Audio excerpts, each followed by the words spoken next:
follow me down,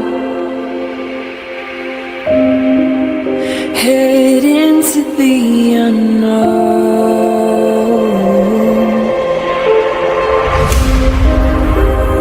down the rabbit hole,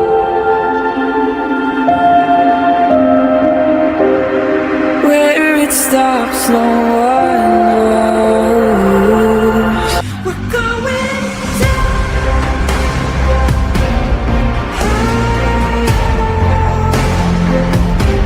We're going down. We're going down. We're going down.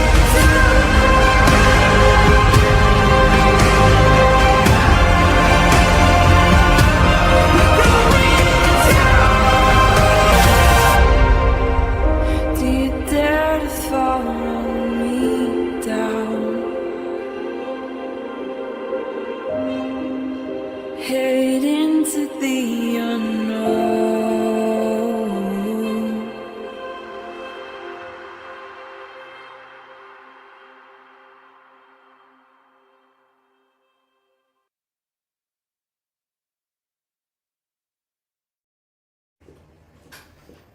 Hello, everybody. How is everybody doing today? Saturday, I believe. Let me know you can hear me good. I just plugged my microphone in. Almost forgot to pick it on my list, but I think I got it. Should be good. It's been a minute. I'm sitting here searching for Jack and Lilly missing poster or something to put up beside my mug, but so slightly unorganized, but it is what it is. I actually have a plan today. I have absolutely no doubt that I'm going to go off track at any given moment, so we're just going to get through it together. Yeah, hi Harley. He's upset with me. I had to leave him home while I went to work this week, and Ian with his schedule, poor boy. I feel like he's been really neglected. It's sad, but you know, I only have to go into the office like a couple of times a year, and it usually lasts maybe a week or two. I have to go back in a couple of weeks, but you know, such is the life when you work remotely and you have, you know, responsibilities. And it was a very productive week. Had a great few days and ended off with, you know, I don't want to get into it, but something that I've been working towards for over 2 years. Finally was able to finish that and move on to bigger and better. So I want to say hi to everybody, and then we're going to get started. Jody, good to see you. Oh, I hope you made it back. Hey, Dawn and Sarah, it's always great to see you. Hey, Gren. And Helicopter Grandma, hi. Sending love and light. Back at you. Hey, Wolfie. I heard you did a live today. I haven't got a chance to watch it, but I heard you did good, so thank you for that. Thank you for keeping Jack and Lily's names out there with the rest of us, doing what we can, even though there's hardly ever any updates, but we're doing it. I'm staying warm in our rec room. Always look forward to hear from Charmaine. This case needs to be solved. Justice for Jack and Lily. Absolutely. I heard the East Coast has quite a storm coming. Buckle down, guys. Stay warm. I don't know what else to tell you. It's cold here too, but we've been pretty mild. It's dipping now, but it's supposed to get warm again, warmer next week. And Ian and I are down to 64 days before we can go back to BC. So I don't know if we can call that a countdown, but it is what it is. Gotta grab what you can. My babies are my number ones. Thanks for being here. And who else? Hey, Lynn. Good to see you. American Justice, Melissa. Great to see you. Hey, Marie. And Who else? Hey, Squid. I feel like I haven't seen you all for a long time, and you know, you go so long without doing a live stream. I missed you guys. I did. Hey, Tracy. Who else? Who else? Hi, Donna. Facts versus myths. Great to see you. Younger brother always says when it's real cold, it's dang nipply out there. Yeah, my kids used to say that to me all the time. Hey, Lori. Thanks for being here. Minus 31 wind chill out here already. Yeah, that's cold, especially when you're near the ocean. I feel like that cold is different. Hits right to the bone. Yuck. Oh, True Crime Story Pod. I did change the name of the channel, just because, you know, my daughter's just never going to be into doing YouTube. Our podcast remains True Crime Story Pod with Bree and Shar, but the YouTube thing is going to be just me, so I changed it to Shar's True Crime Story, I think. I think that's what it is. And Shenanigans, thanks for being here. Nay. Betty Knight, hi. And who's this? Magdalena?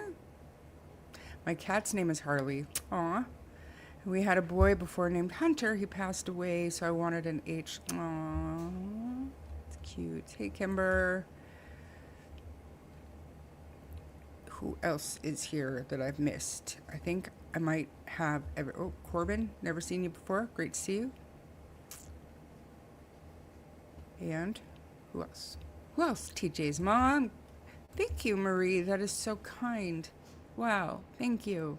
If you got a free membership, make sure you say thank you to Marie.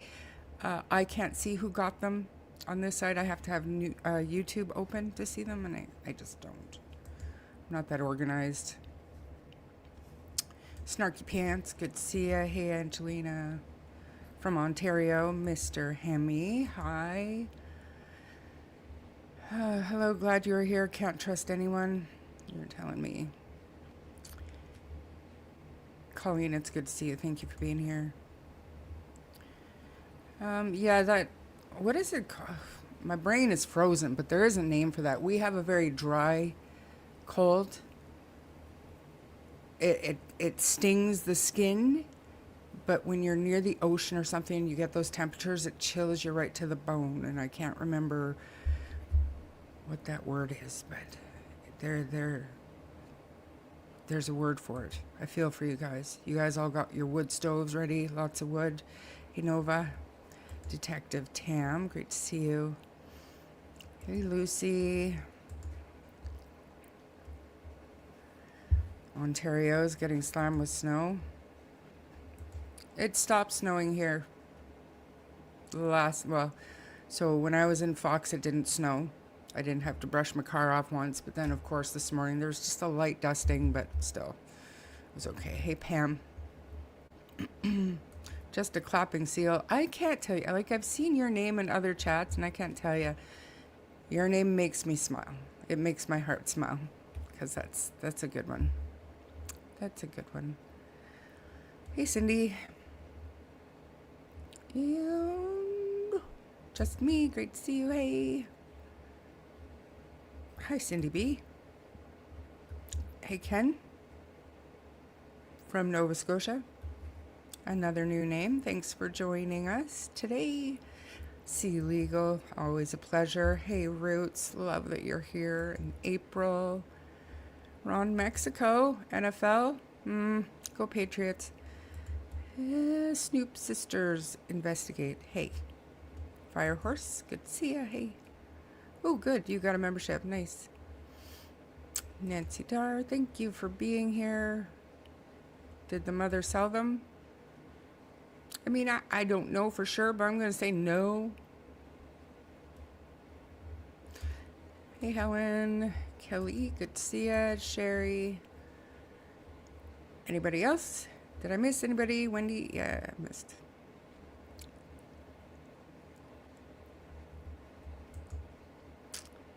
Ron. Don't make me out you. Sherry Lee, good to see ya. think I said hi to Wendy. Good to see you back, Shar. I probably won't be able to chat because I'm...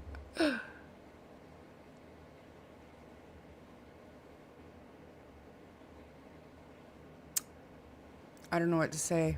I'm sorry. I'm sorry about that. Thank you for watching. Hopefully we can help take your mind off of whatever it is you're dealing with there. That's devastating. I'm so sorry to hear that. Donna, good to see you. Trisha, hi. Yes, I have the ocean 3/4 around me and it's cold. Always windy. Texas is in bad shape. They are getting the storm they are getting. I missed you guys. And it's weird because I'm just talking to a bunch of people who are chatting back to me. I would prefer if you guys could all come up here and we could chat, but then we'd be talking over each other, and so maybe this is for the best, but I do miss hearing from everybody, and I appreciate the emails and the Facebook messages and stuff. It's quite overwhelming at times to realize that, you know, there's a whole bunch of people that, I mean, it'd be great to meet, but chances are I won't meet most of you, and you think of me and I think of you, so it's kind of neat. Joyce, thanks for being here. Hey, Tammy. Do you have an OnlyFans?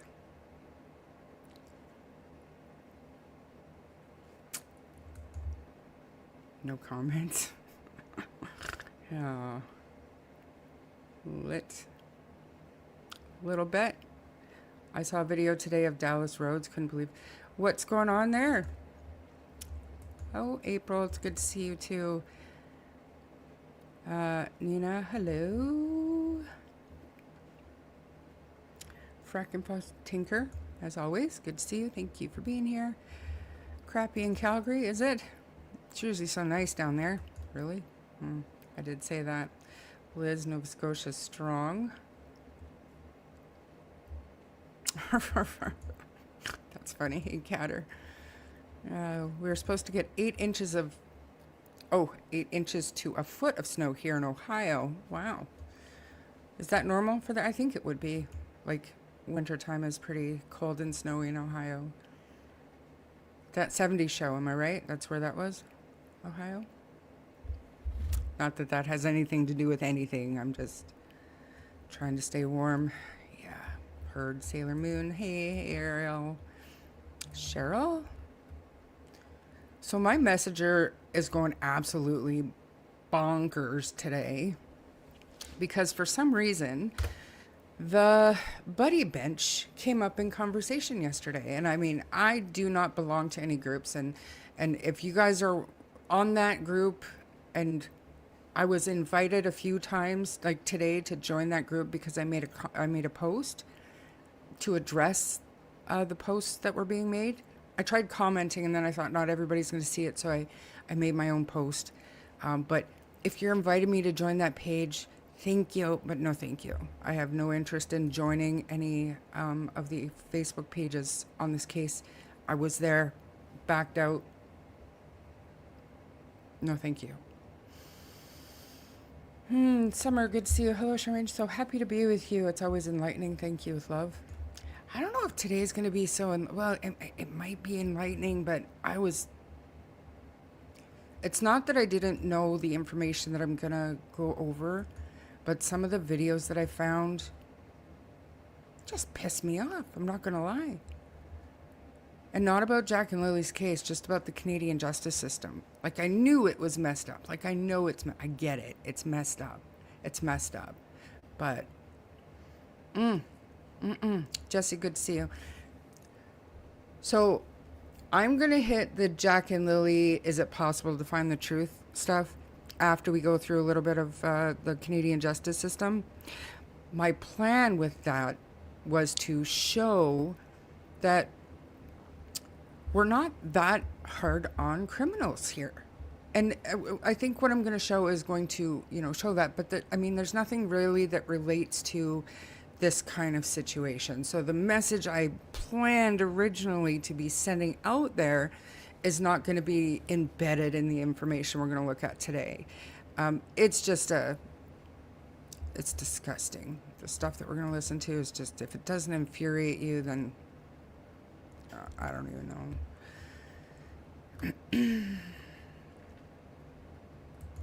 Thank you so much.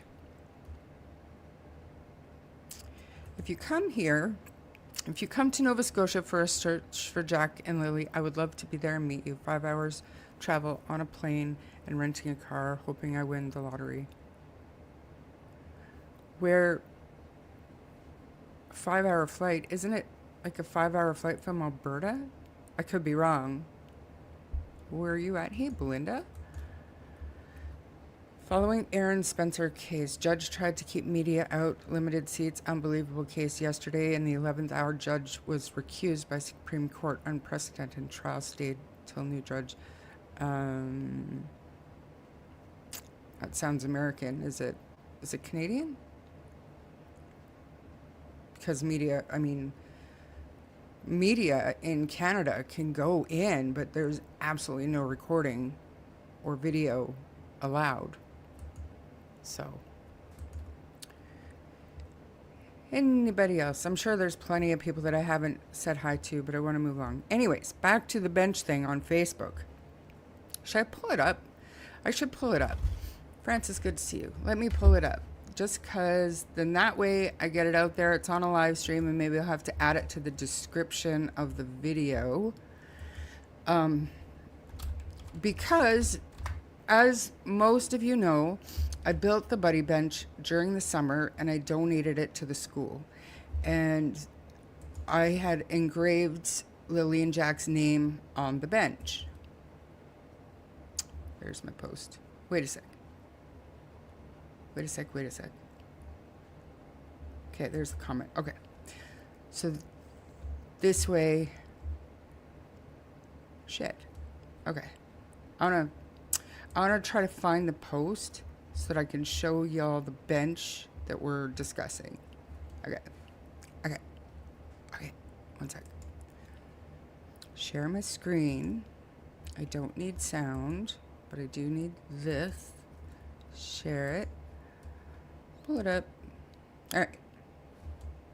Gotta hide that. Okay. All right. So here's the bench as it was built, right? I did it myself. I engraved the names in it. My idea was for the kids at Salt Springs Elementary to, put their colorful handprints on it with paint or whatever, or scroll a message on it, whatever, just so that they could feel included. Because I'm sure in Pictou County and parents of these children were also worried about Jack and Lily and the circumstances and everything. And I'm sure it was a conversation around a lot of dinner tables. So, and kids don't understand, right? They don't understand, nor should they. But, so like I said, my idea was to have the kids included, donate it to the school. They could have like a day. I heard they were going to do a dedication. I was going to go down. I was going to be part of that. That was my intention with the bench. So then when I talked to the principal of the school, she said that the school board didn't allow memorials on school grounds. And I was like, well, it's not a memorial because Jack and Lily, we don't know that they're deceased. So it's not a memorial. It's literally a dedication to, like I said, help the kids feel included. They can decorate it. They can do what they want. And so she got back to me and said, the school board said no go. They had to put a plaque on it. So it's still crated. We built a crate around it before we shipped it across the country. But Salt Springs Elementary buddy bench. So that plaque covered up the names. I was not happy about it. There was another person who had said she was going to donate a bench or two to the school. So when I had that initial conversation with the school principal, I said, well, because she was very happy and said they were all very excited and appreciative of the bench, because they didn't have the money to fund getting their own bench, and they were one of the only schools in the district without a buddy bench. So they were super stoked they were going to get a bench. So I said it was really important to me. The whole purpose of the bench was to have Jack and Lily's name on it. And so the other person that's donating the bench, I don't know that they had the intention of engraving their names in it. So let's find out when those benches are going to be done. Let's make sure you guys get a bench, and then I'll put my bench in a public park with the names on it. Come to find out, whoever the person was who had promised the benches didn't go through with that. And so I was left to make the decision whether or not to allow them to cover up the names so that the kids at the school could have the bench. So I made the decision after talking to Ian that it is what it is, right? The fact of the matter is that the kids at the school got a bench. So I want to read my comment, because one of the posts that was made yesterday said we basically need to stand up for this, and we need to contact the principal, and we need to tell them that we want Jack and Lily's names shown. Contact the principal, and had her contact. And I realize that's been taken down now, but the principal is just doing her job. So I wanted to make a post so everybody understood the situation. And like I said, when I talked to Ian about it, and he said, well, you know what, the names are still there. They're just covered up. We know the names are there. The parents, the school, like the teachers, the parents, they all know that the names are there. Hopefully parents will explain to the kids that it's Jack and Lily's bench, and it was built and shipped from across the country. But their names are still there just because they're covered up. So I decided to give the bench to the school. But the point of the whole thing is this is not the principal's doing. So I don't want anybody harassing the principal. If you do have an issue with them covering up the names, Jack and Lily, contact the school board in Pictou County, because that's who makes these decisions. And if they want to look at it as a memorial and not for what it actually is, that's on them. That's not on the principal. So I would just hate for her to be harassed about it. So that's kind of what I want to say about that. If you're watching, go on to the group. You can read my entire comment, my explanation for it all, how I decided to go through with the donation, even with the plaque. And although the plaque bothers me, it does. I made the decision to give the bench to Jack and Lily's classmates. So, and that part does, make me happy that they do have a bench. So, okay? Fair? I think that's fair. I'm just going to leave that there because it's better than full page of my mug. All right, so let's move. Let me see if anybody has anything to say about that. Anybody I missed? Root Strength, thank you. That's so very nice of you. Thank you so much. Anybody I missed? Super sorry. But I want to get to any comments about this. Hey, Belinda. School board has no real say. It's up to the individual schools. Some will allow it, some don't. It all depends on the community. Okay, well, and I mean, I was talking to you during that time, and you do know that the principal told me that it was the school board that said no go. So if that's the case, then the school board will come back. If enough people complain, they should come back and say, we don't have a problem with it. It was the school that made the decision. And then at that point, the principal's going to have to, justify her decision for covering up the name. And I understand it will trigger some kids, but maybe the school isn't the best place for the bench. I mean, that's the long and short of it, right? You saw the plaque over the names? Yeah. Yeah, Nova's inquest actually was out there, and she's the one that actually took pictures of the bench for me in place. I noticed many creators attacking the Kent dude. ISM, I don't know what that means. I don't know what to say. I have no interest in Kent whatsoever. Isn't he just the guy in a wheelchair who did posters and organized vigils? What did I miss?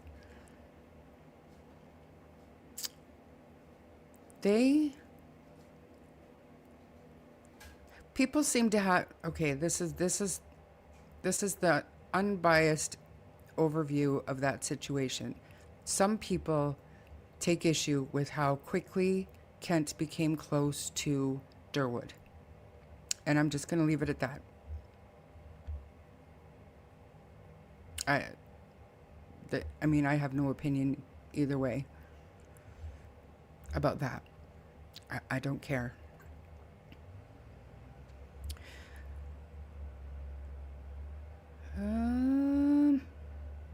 Anything else? All right, so there's probably so much that I'm missing, and I'm sorry, but I do want to move on, and I'm gonna, I don't want to do this, but I have to. All right, whatever. Okay. Look away for 2 minutes just while I pull this other thing up. Okay. Problem is, okay, so some of the most notorious crimes in Canada. So you guys know that our maximum punishment in Canada is 25 years before you're eligible for parole. And just because you're eligible for parole and you apply for parole does not mean that you're going to get parole. And up until relatively recently, actually 2014, I don't know if you call that recently or not, was the first time we had consecutive 25-year sentences handed down to multiple murderers.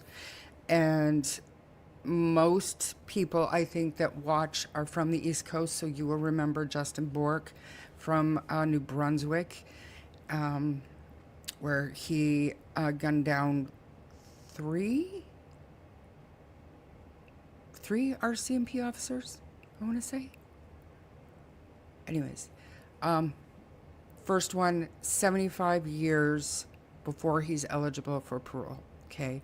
And then directly after that, same year, 2014, Douglas Garland in Calgary was also sentenced to 25 years for each of his counts before he's eligible for parole, right? But before that, we had Robert Pickton, we had Paul Bernardo, we had all of these people that commit these heinous crimes.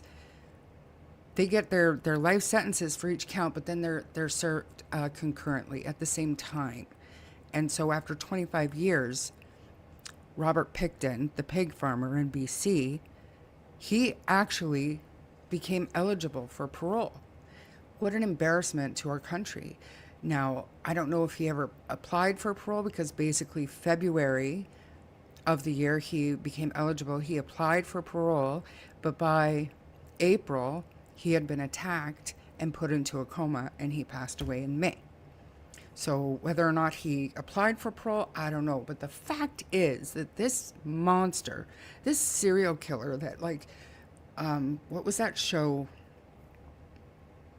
Criminal Minds. They actually did a show based on that. It was one of the most horrific, astounding crimes in North America, not just Canada. And he had to serve 25 years before being eligible for parole. What a joke. What a joke. So in 2014, when these people are sentenced to 25 years for each count and then it's consecutive, we're thinking, we got something here. We're on a roll. So I want to review a couple of those just short little news clips about these cases. Just kind of updates, the most recent updates. And then I'm going to switch over to Luca Magnotta. You know him? Don't fuck with cats. That guy? Paul Bernardo. Wait until you... Did you know that Paul Bernardo actually went to school with Russell Williams? Did you know that? If I'm lying, I'm dying. I'm telling you. So let me share my screen, and we're gonna watch a few little short videos, and then we're gonna get into a longer one that just, it's not that I didn't know, but watching it and listening to these two blew my mind. I was so ticked off. Let's go with this one. Because they actually, in the video that we're going to watch in a few little videos, they actually show like an overview of a medium security prison. And wait till you guys wait until you see it. Okay. I'm sorry, I didn't mean to leave that here. Pictosadist. So I'm going to suggest you watch Shenanigans. I'm not up to date on the Pictosadist. He was released not too long ago, but he actually, and I know this is probably going to be bad for algorithm and all that stuff, but I don't really care about the. Don't be so quick about that, Tinker. You just hold on. Anyways, the Pictosadist. He assaulted, murdered, and beheaded a 12-year-old girl in our lifetime, and he is walking the streets now. It's a problem. It's a friggin' problem. So, this one was interesting to me. I'm going to mute myself and get rid of myself, and then we're going to just watch a couple of videos, okay? Okay. Just a minute. Let's get rid of myself. How do I? Right there. Okay.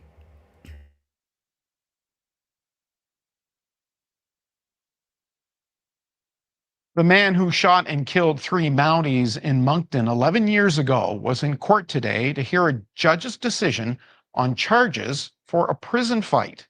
CTV's Derek Haggett attended court proceedings in Miramichi. Derek? Todd, Justin Bork and the co-accused made an appearance at the Miramichi courthouse today. Bork was dressed in a black Metallica t-shirt, black jeans, black shoes. He had on glasses and his hair was cut short.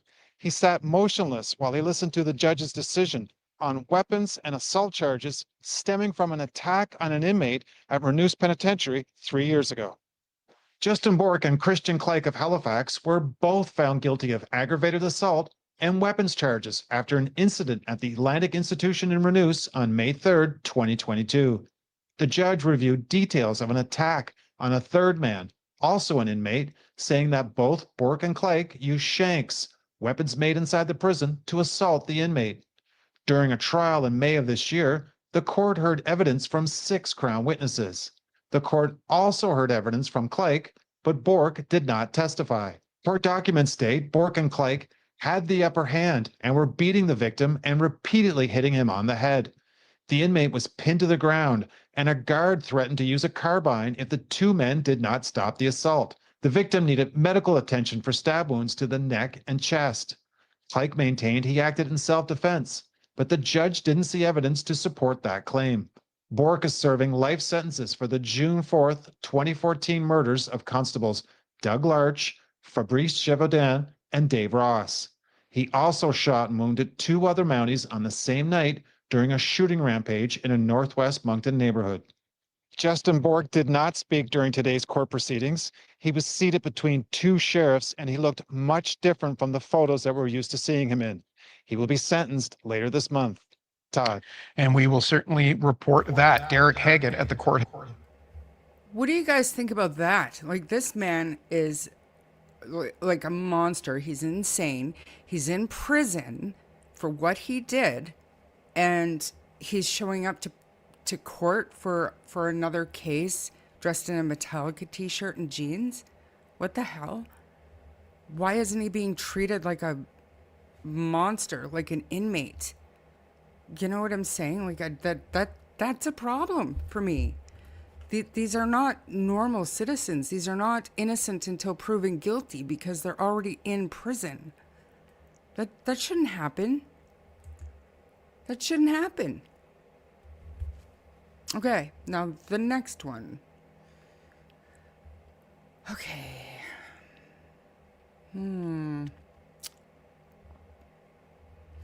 This one is a little bit longer. So this one I want to watch. Okay. Gotta mute myself just a minute.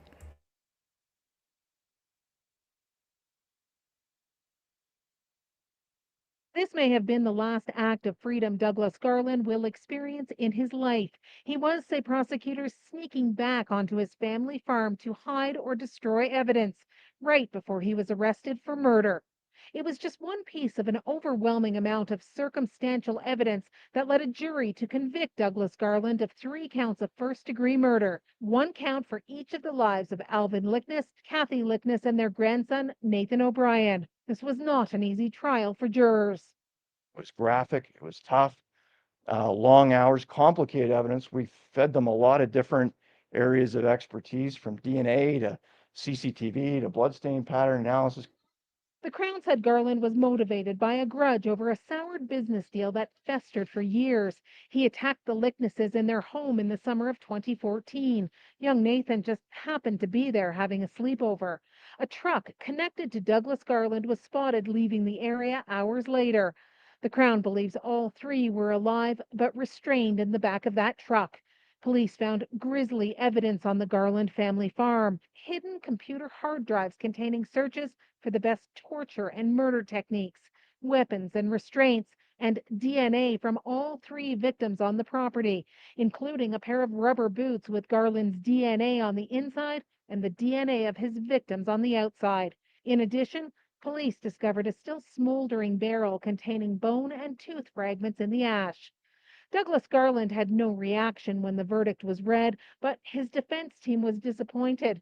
They'd felt they'd made a case for reasonable doubt. Obviously, the jury disagreed. It's always a hard case for the jury to think about when they're dealing with a young child and a family. Always. Everyone appreciates that. Tomorrow, Justice David Gates will sentence Garland. He has the option of imposing 3 consecutive sentences, and that means 57-year-old Douglas Garland could face up to 75 years in prison.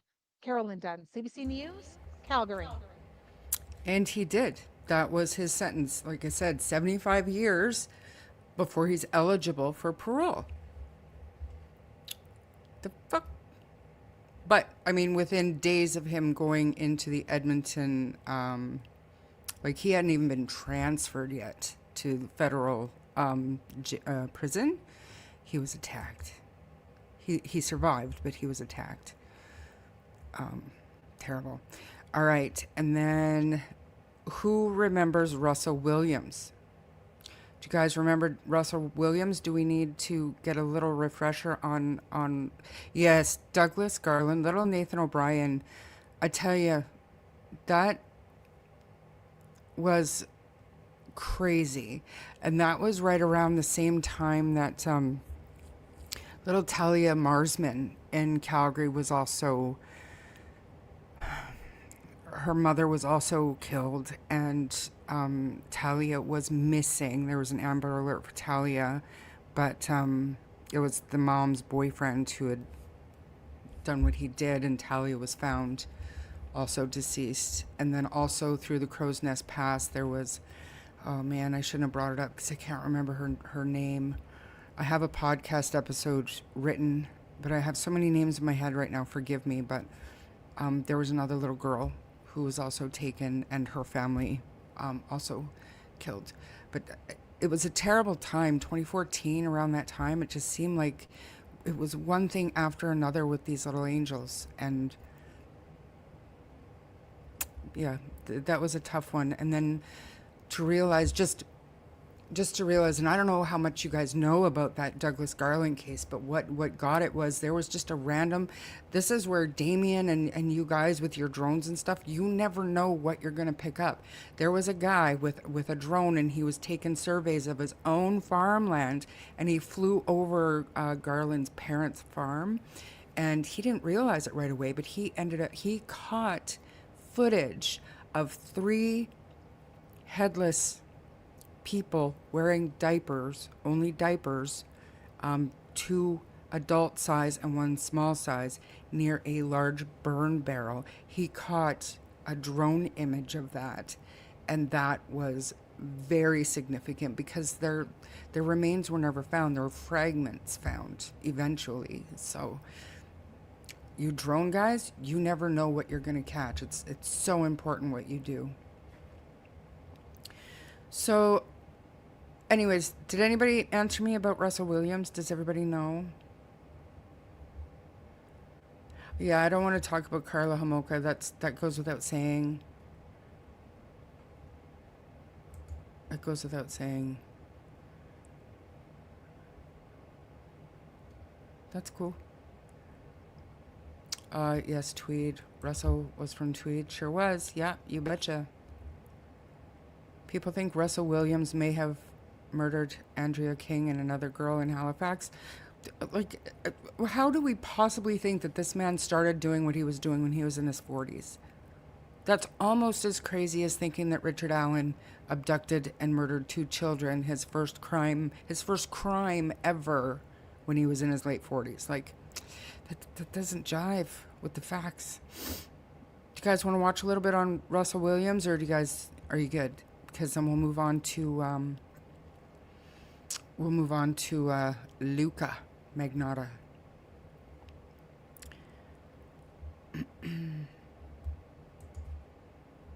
Were they made to wear diapers to catch the body fluid?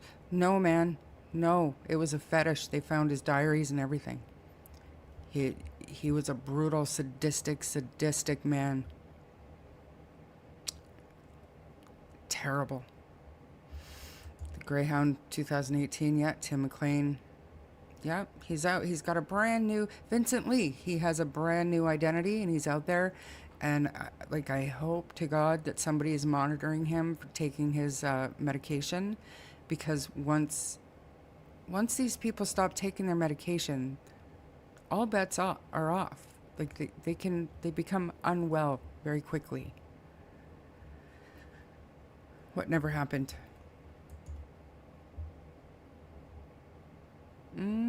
Where's Tweed? Ontario.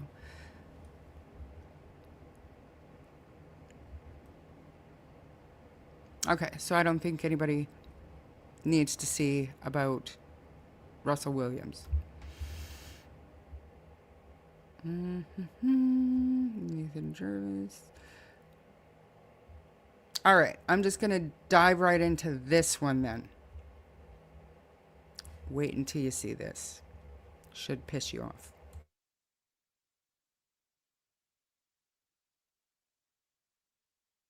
A political firestorm erupted when serial killer and rapist Paul Bernardo was moved from maximum to medium security last May. But 9 months before that, another high-profile murderer was quietly transferred to the same prison, and with the knowledge of the then public safety minister's office. Luca Magnotta spent nearly a decade at Port Cartier Maximum Security Penitentiary for killing and dismembering international student June Lin in 2012. In the summer of 2022, Correctional Service Canada approved Magnotta's transfer to the medium security facility La Macasa, northwest of Montreal. In a medium security institution, you're going to have more mobility within the prison. At the end of the day, they're both prisons, though. CSC says it flagged the move twice to former Public Safety Minister Marco Mendicino's office, once in May 2022 and then again in August of that year. But it only became public in the last few days. When Bernardo was moved to La Macasa, Mendicino said he wasn't informed until after the transfer. It's not clear if or when he was notified about Magnotta. Opposition parties are questioning the CSC's decision to transfer another reviled killer out of maximum security. He's an appropriate recipient of public anger, and that's understandably justified. But what's difficult here is when politicians seize on this political opportunity to not explain how the system works. Magnotta continues to serve an indeterminate life sentence at La Macasa. Legal experts say given the depravity of his crimes, there's slim to no chance he will ever be released on parole. Taria Isri. Slim to no chance. Okay, and we know that Paul Bernardo was also transferred into a medium security prison. And let's just be crystal clear here before we get into the longer video, and then we'll move on to Jack and Lily. When you have access to resources, when you have counseling, when you have taxpayer funded courses. You're being, that's a pathway to being reintegrated back into society. Michael Rafferty killed Tory Stafford. He was also put into medium security. These monsters, in my opinion, are being reintegrated into society. I don't care how long it's been since Paul Bernardo committed his crimes. That's because Paul Bernardo has been spending 23 hours a day in lockdown, okay, until now. So now we're going to go and we're going to watch this video that got me so worked up today about the medium security prison that these two monsters are actually in, and quite possibly Russell Williams too, you guys. What is going on in our country? Like, whew. It's, I'm telling you. Houston, we have a problem. I gotta find the right one, just a minute. There he is. There it is. This is a longer one, and I don't know if the Toronto Sun is going to copyright strike me, but like I said, I don't care. This is important information, and Toronto Sun, you guys go and subscribe and stuff like that and everything, and just go and, you know, give them all the support, and try to make them not copyright strike me. In medium security, Trudeau's?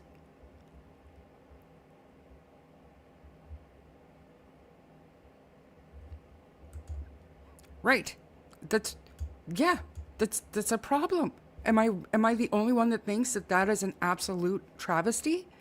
The only thing worse is that Carla Homolka is out there somewhere having kids going to PTA fucking meetings, going on field trips. What?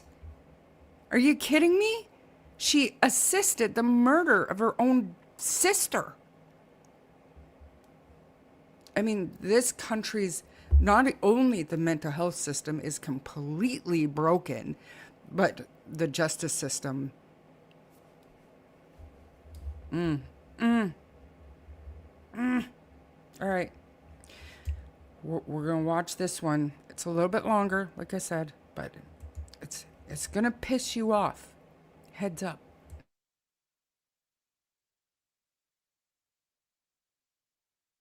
Paul Bernardo and Luca Magnotta in the same medium security jail. Sounds crazy, but it's true. Hi, I'm Brian Lilly, political columnist for the Toronto Sun. You've heard by now from the Toronto Sun how this happened. Michelle Mandel breaking the story on the weekend, me providing political commentary.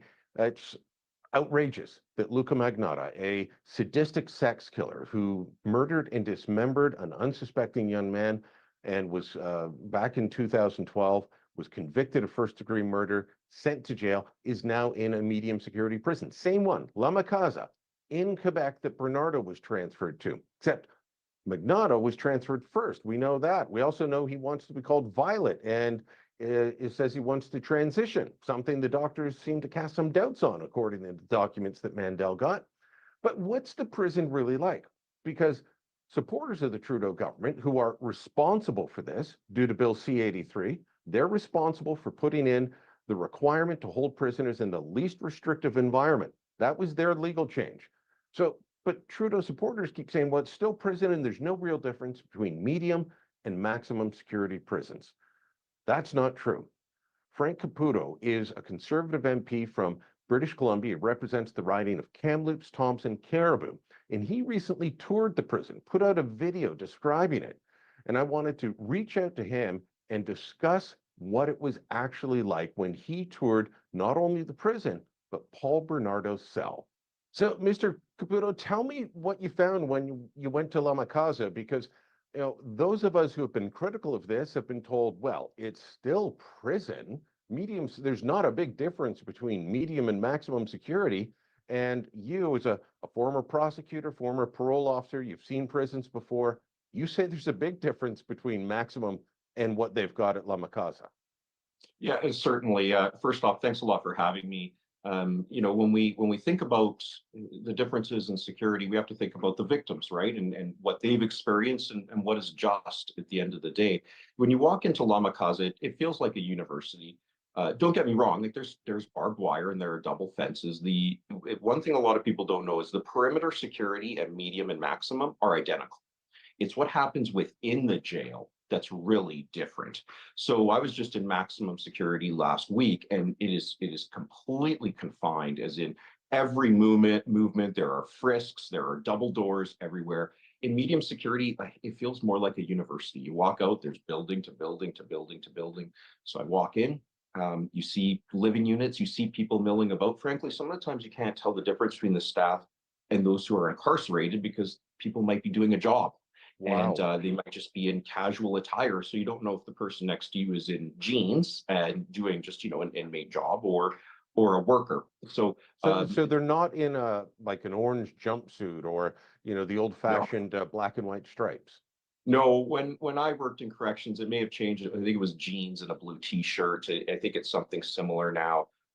In maximum, they're very strict. For instance, even you talk about the dress code, they're strict on the dress code because again, the security is just so elevated. When I walked into La Casa, I felt quite comfortable. And granted, I've been in a lot of jails, but I felt very comfortable. When I was in maximum, you could just feel the tension. It's just different. It feels different. It looks different. It is different because your movements are so controlled. So you walk in, lots of buildings. If you removed the fences, it literally would feel like a university campus. Again, it is still jail. You still are incarcerated. You still can't leave, but it is quite different. And I don't think that's what people expect to hear when discussing brutal, sadistic killers like Paul Bernardo and Luca Magnotta. And quite frankly, I'm sure there's others. We've been told but cannot confirm because of the rights of privacy for prisoners that Russell Williams has been moved to a similar facility, if not the same one. And so you think about their crimes and then you think about where they're at, and it doesn't seem to match up, does it? No, and this really, Brian, goes back to the mentality of the Trudeau government. If you want to trace it back to a specific piece of legislation, that'd be Bill C-83 from the first government that Justin Trudeau formed. That what it says is that a person must be confined in what they call the least restrictive environment. Okay, so in their eyes, it's like if a person can be managed at medium, then so be it. So when you walk into Paul Bernardo's cell, and I literally walked into the cell, it looks like every other jail cell. Paul Bernardo is not every other offender. And I think that's the point you're making when you say, look, people don't expect people who do these horrific things to be at medium security. It's a question of justice in my eyes. And I mean, is this just? Is this appropriate? Which I think is a much more palatable standard for most Canadians. Don't get me wrong. I believe that there should be minimum security. I believe there should be medium security, and I believe there should be maximum security. You have to have the right security level for the right offender at the right time. And I don't know that there's ever a right time for Paul Bernardo, Luca Magnotta, and others like them, some of the worst of the worst. And we're talking about a handful of offenders, Brian, to be in medium security. They're all labeled dangerous offenders as far as I know, and yet they're in a medium security facility. So beyond the living conditions, you found a hockey rink, a tennis court, a canteen with some great stuff to buy. Sounds lovely. Workshop, gym, weight room. Tell me about this. Okay, there's a lot to cover. Probably the biggest. So I walked out so I came, within feet of Paul Bernardo, and as I'm walking out, I didn't want to talk to him. Obviously, we were at his cell, and he saw that I was literally, there observing it, and I see I see somebody coming towards me, and it's just chilling, right? You see him, and I'm out of there. So we leave, and as we're leaving, I gather Luca Magnotta walked past me. I didn't know that. The guards had to tell me that later. And I said, "What is this?" And it's a hockey rink, right? And you could tell, obviously, because they had, how you lean up nets, hockey nets up against the boards, right? The nets were leaned up on the outside, and hockey rink. You're kidding. And it doubles as a tennis court, and it's got the halogen lights like you would find at a community center. Then we go to the canteen, and I saw fresh garlic there. So, but do prisoners have skates on them all the time? Because I'm pretty sure that a skate could be turned into a weapon pretty quickly. Yeah, they have to sign the skates out. Okay. They don't have them all times, because that would be a big security risk, obviously, on so many levels.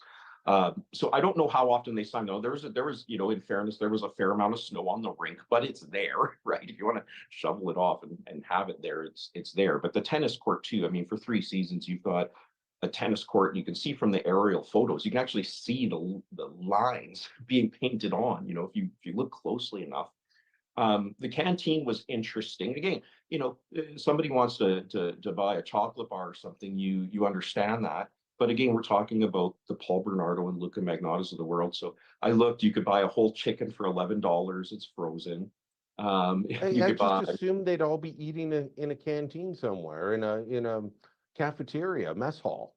That's what I thought too, and from what I was told, so they can actually go and make their own food. Every unit has a kitchen.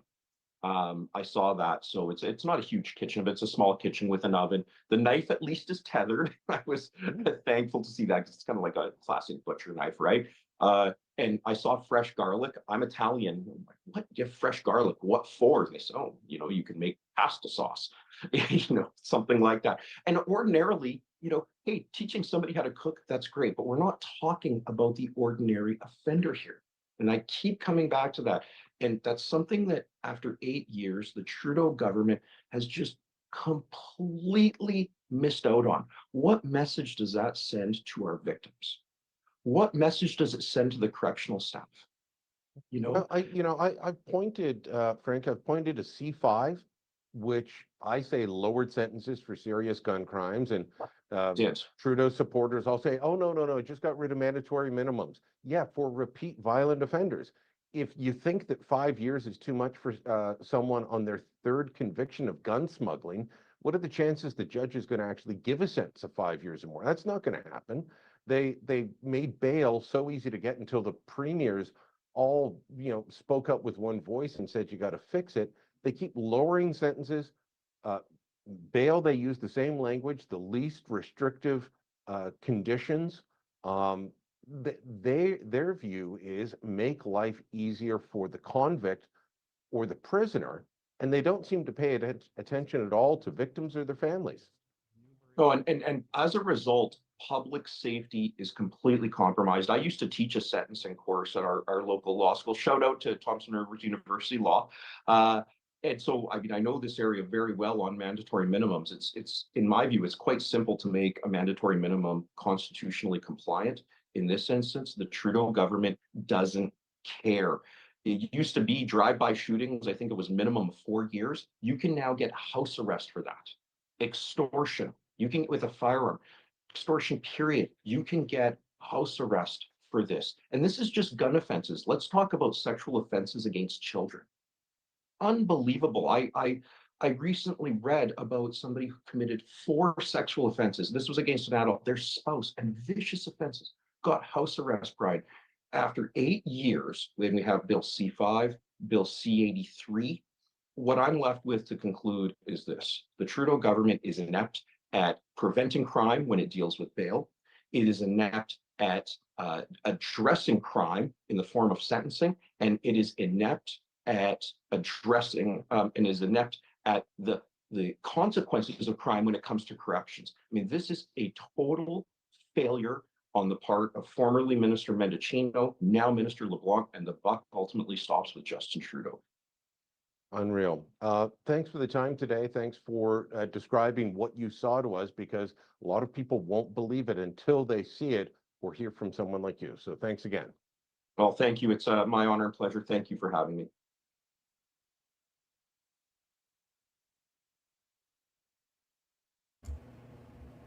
So what do you think? Are you infuriated yet? Like I said, my whole purpose, like what I had planned is not how this turned out, because I had planned to show that some people who even unintentionally hurt children do not face very tough sentences, right? And there's just not a lot out there to be found. So Rachel Todd, the woman over last summer who she had a schizophrenic break. She was actually diagnosed with schizoaffective disorder, and that's schizophrenia with an underlying mood disorder.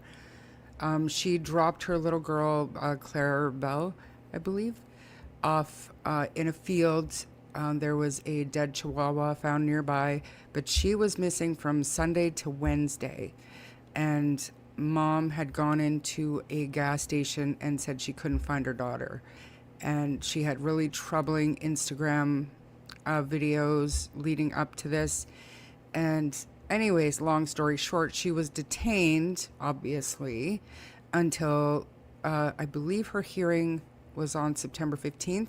She was found not criminally responsible, but on September 15th, the judge was still trying to decide if they were going to keep her in detention while she was getting treatment, right? So there's no information out there. I don't know whether or not she was released while she was being treated for her schizophrenia or schizoaffective, or if she's out, like outpatient care for that, because of a publication ban, right? It's a mental health thing. So,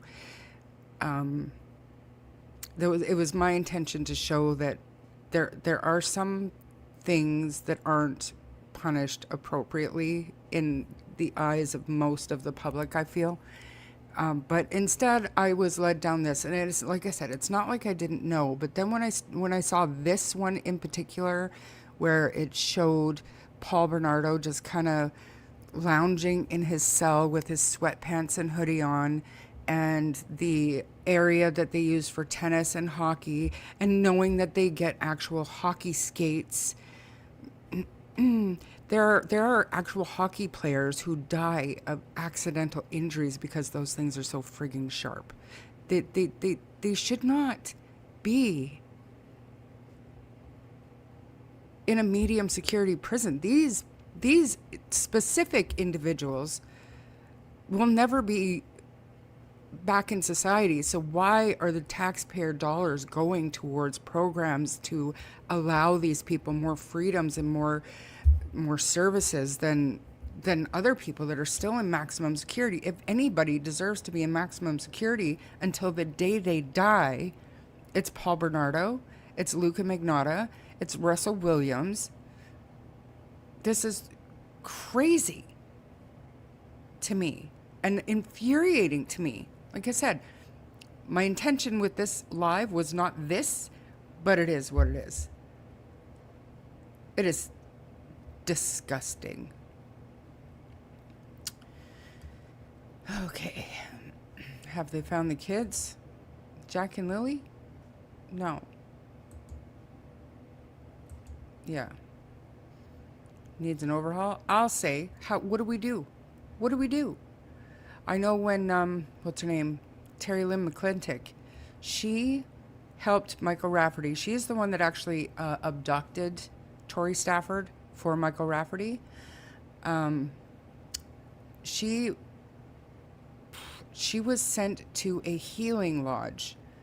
Not that she was Indigenous, but she identified as Indigenous, and she was female, so they sent her to a healing lodge, and the public was outraged and protested, and Tori's father protested and got her sent back to prison. And I know that when Michael Rafferty was transferred to medium security, again, public outrage and protests and everything else, I don't know if he was ever sent back.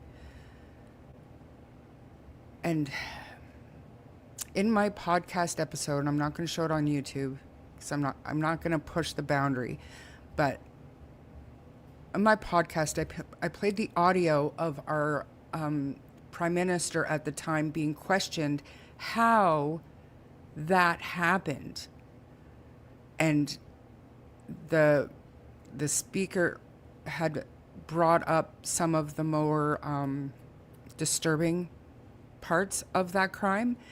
And you know what our prime minister at that time stood up and said? He didn't say anything about transferring her to a healing lodge. He was more concerned that the details of the crime were being brought up in the house. Like, we all know what happened to little Tori, but we don't understand why her perpetrators are now being handled with kid gloves and allowed to spend any time in a healing lodge or a medium security prison. We know the brutal details. We want you to answer for your decision to move him, because at the end of the day, he had the authority to ship him back. And it was because of that public outrage that she did get sent back. But like, I don't know if Michael Rafferty wasn't. But I do know that Paul Bernardo to this day is in medium security, as is Luca Magnotta. And it sounds like Russell Williams as well. What in the hell is going on? So I guess the message out there is, if you commit a heinous crime, even multiple heinous crimes, put in a little bit of time, and then you're going to be transferred to a medium security where you can go to school, you can play tennis, you can play hockey, you can buy chicken, you can have fresh garlic, you can have anything other than walking out of the prison walls. Which, fuck that. Sorry, not sorry.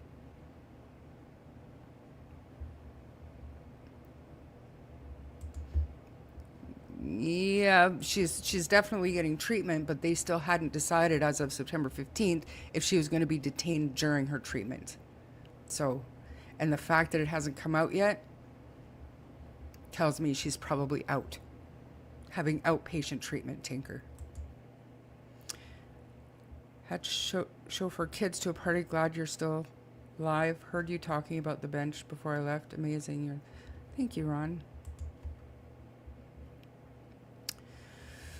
Nope. Kids have not been found. Bernardo case being part of my family history. Okay, that was my family. Bernardo is part of your family, or Leslie or Kristen, or the Homolkas, because they're victims as well.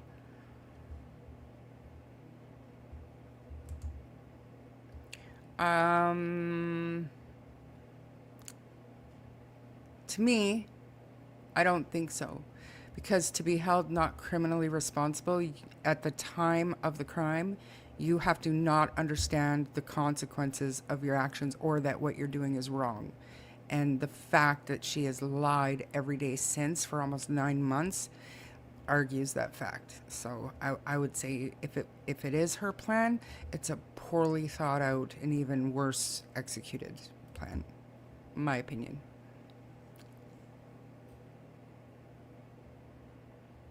I won't have any of that here, Jem. I just won't. If there's somebody you don't like in the chat, block them or go away.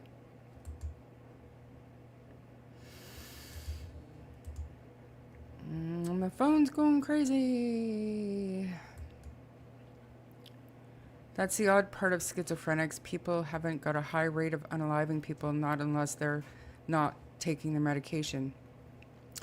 You know, there are a lot of people who suffer from schizophrenia and even schizoaffective disorder, but very, very, very few of them are violent. So we hear about this lady. I don't know if she was violent, but she was definitely not well. She shouldn't have been in care and control of a small child, most definitely. But then we hear about like Nick Reiner, and there's a lot of talk about that being possibly meth rage with the schizoaffective, right? I mean, we won't know because they're not sharing anything. In Canada, everyone is struggling to live and support their families, but they have more than the Canadian people that work maybe 2 or 3 jobs to survive, yet here we are. Yeah, like one more comment and I'm going to ask my mods to boot, because I don't care. Block people you don't like. I don't want to hear it. Waste of resources. I'm sure Jack and Lily would have benefited from skating lessons. I know where I'd prefer my tax dollars to go. Absolutely. 150,000%. Your name still makes me smile. Pure evil. And if you're talking about Terry Lynn McClintock, she didn't just abduct Tori Stafford. If you listen to her confession, she's the one that actually ended Tori Stafford's life. Michael Rafferty is a monster for everything that he did. But Terry Lynn abducted that little girl, and Terry Lynn ended that little girl's life. And she was allowed to be transferred into a healing lodge because she identified as an Indigenous. It is disgusting. She's not there anymore, but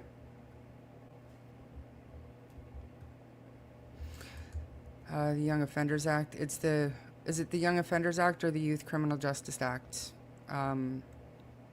When I was in college, it was the Young Offenders Act, I believe. And now it is the Youth Criminal Justice Act.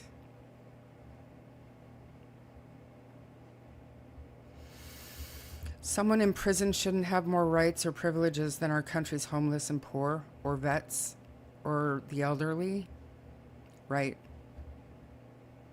Or mentally ill people. These people are suffering through no fault of their own, and they have very little resources to help them.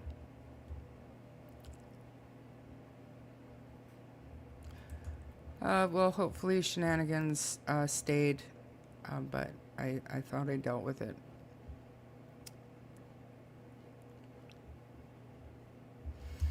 We all have to stand up together. We have the power in numbers, but we are no sheep. We are sheep that need to stand as wolves, no pun intended. But even that, I don't feel like, and I don't want to get political, but I don't feel like this government gives a shit what the people say. Never have. They've proved it over and over again.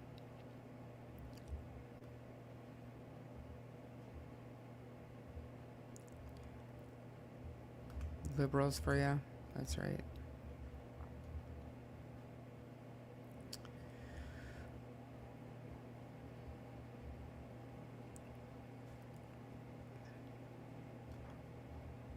Yeah. Okay. Ron, I didn't see anything that Ron was saying, but if you don't like somebody in chat, please block them. I don't want to hear it. I don't want to deal with it. My mods have all the power in the universe to block, timeout, delete. Just don't want none of it.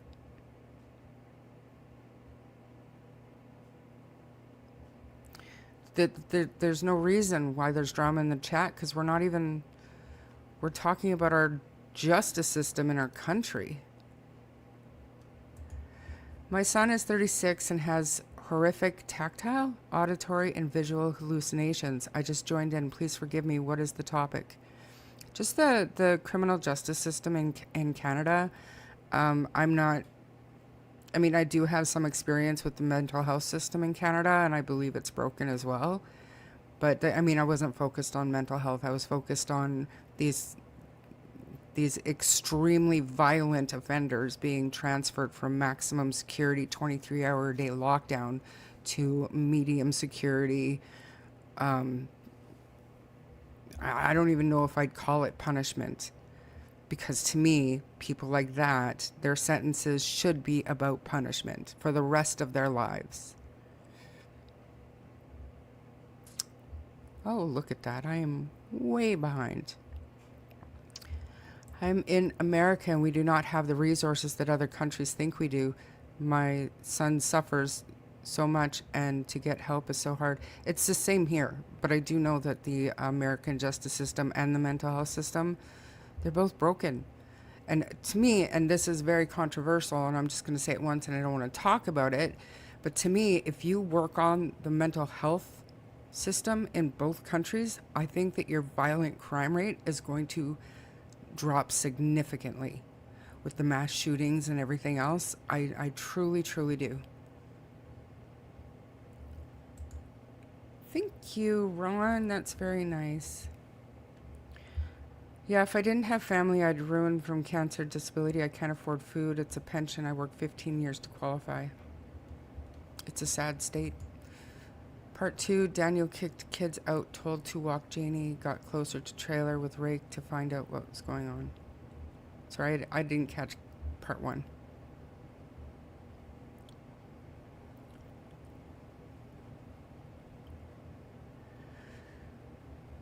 The public have the power to have their say, but it takes them all. The country would be on its knees as the public keeps the country running. Well, thank you. My friend is Tori's aunt. The family still lives with the torture of the horrific event. Pure system. I'm so sorry. What happened to her is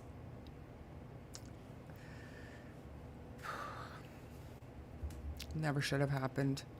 If you look at Terry Lynn McClintock's history, never should have happened. Malaya's silence speaks volumes, she knows.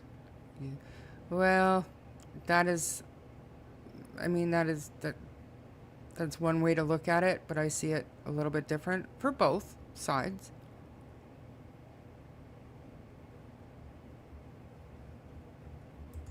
I'll have to go back and do that. It'd take too long for me to scroll. No offense. You talk to the French family daily. Again, I mean, that one to me is a little bit different because they had Paul Bernardo's DNA. Obviously not when, I don't think, I can't remember, but I don't think it was when the murders actually happened. But because of the Scarborough rapist case, they did have the sketch. They had questioned Paul Bernardo, and I do actually think they might have had his DNA, and they never tested it. So,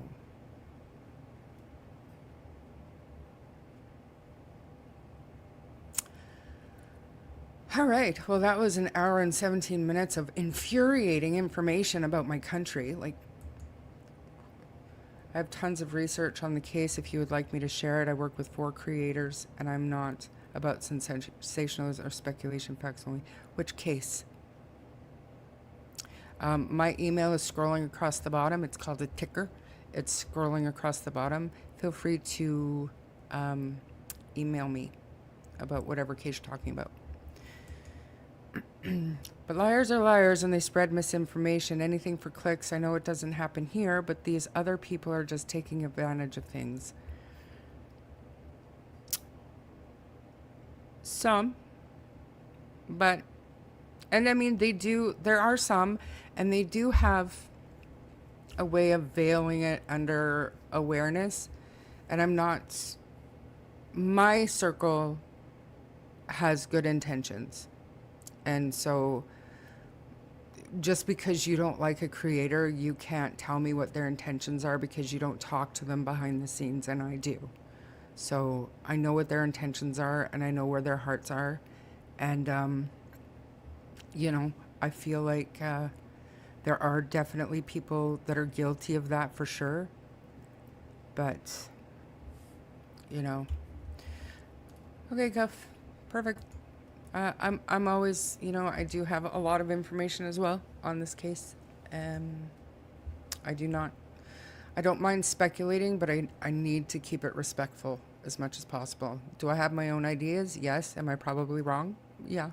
And that's why I don't share them. I just like to brainstorm everything. Hey, Spice. Good to see you. They did have Paul DNA, but hadn't tested it yet. And Kristen and Leslie, it never should have happened. When you had a running, say, nasty ass dog, when checking the tree line that day, was the dog that came Cane Corso, or was it black and white Newfoundland dog, period?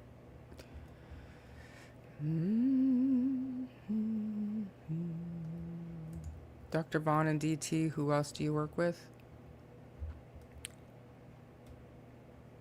I mean, I'm just saying this might not be the place for you if, you know, if that's the information you have. Not interested. It's embarrassing as Canadians. It is.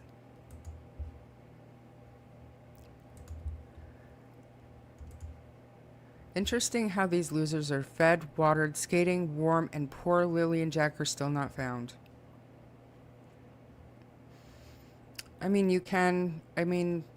there is a roundabout way to connect the dots, maybe with taxpayers' dollars, or, but I don't think that the RCMP are being negligent in their investigation,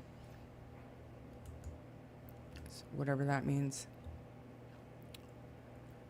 All voted Liberal. Who? Me? You're out of your fucking mind. Excuse my French.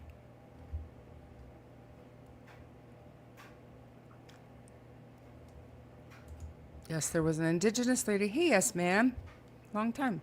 There was an Indigenous lady in her Sask hit and killed a family of 4 drinking and driving. She got a healing lodge.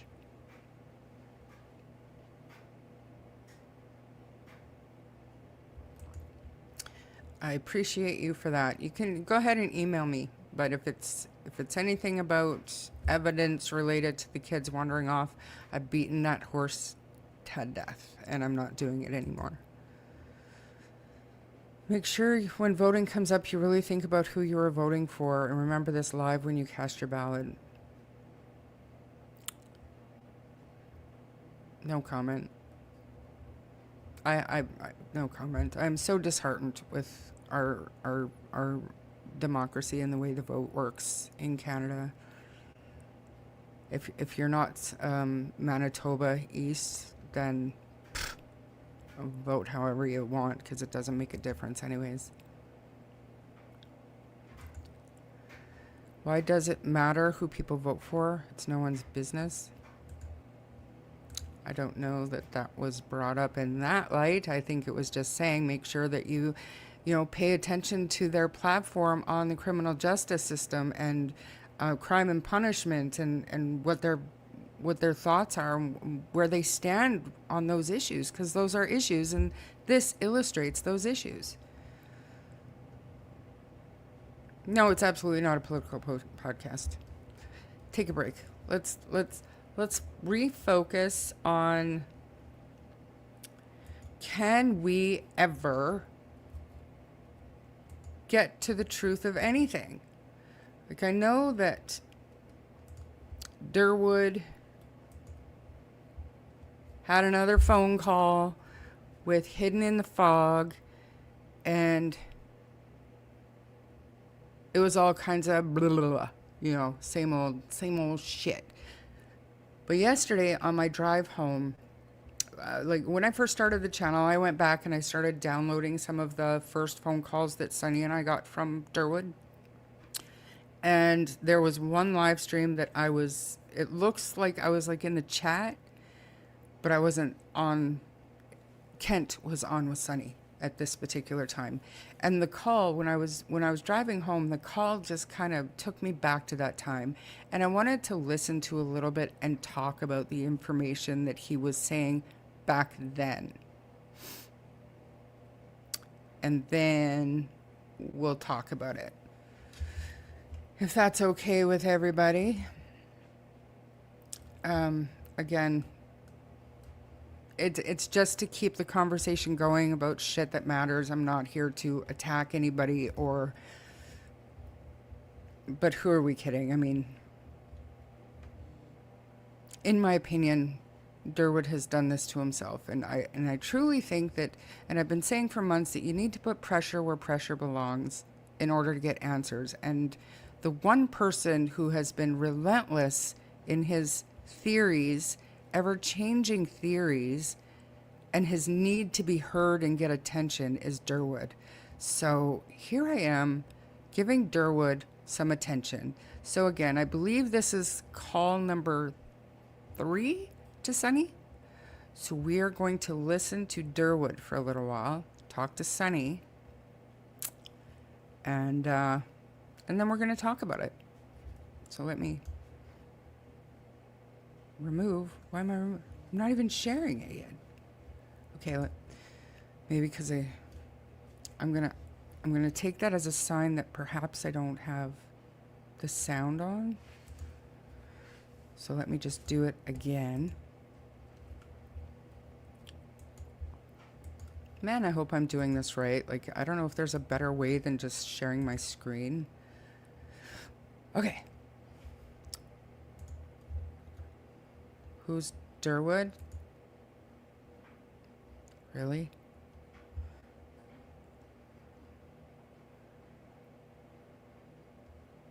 Envision he's messing with you. He knows who it is.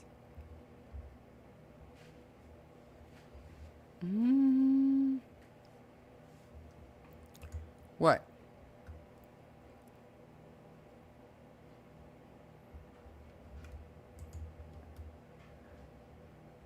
It doesn't matter who votes for who here.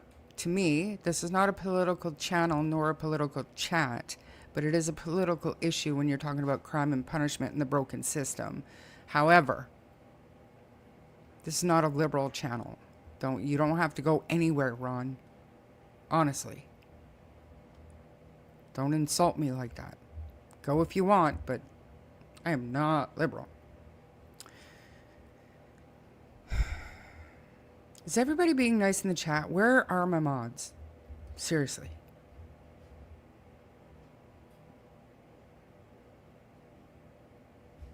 Anyway, I'm gonna get rid of that. Okay, let's do this. Let's do this. I have no idea how long it is, but I'll probably stop and we'll talk about it as we go. Right? People know people get pissed. You gotta laugh at them. I'm not laughing. I'm listening intently at this point. Peace Spice, stop it right now. It is a nonpartisan, bipartisan, whatever. It's not political. It's not political. All right. All right. One more. Thinking of Darren, I don't believe the kids were taken, but what if he took them on his rich friend's cabin where he stayed when his woman kicked him out? Well, I mean, his woman didn't kick him out until, I want to say, well into July. So, what did he do with them from May 2nd until then?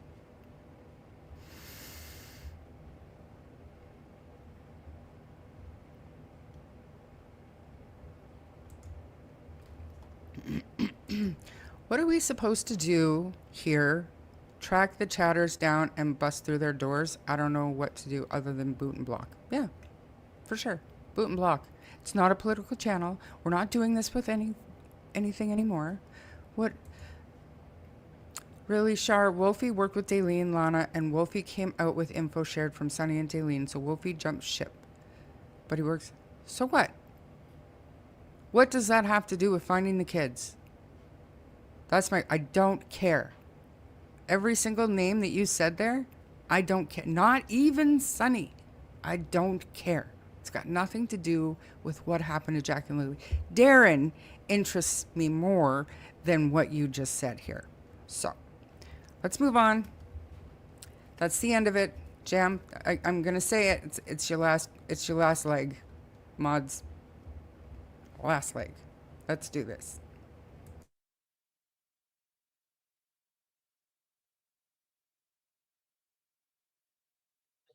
By the way, the cops cleared Daniel, but they're still all over him.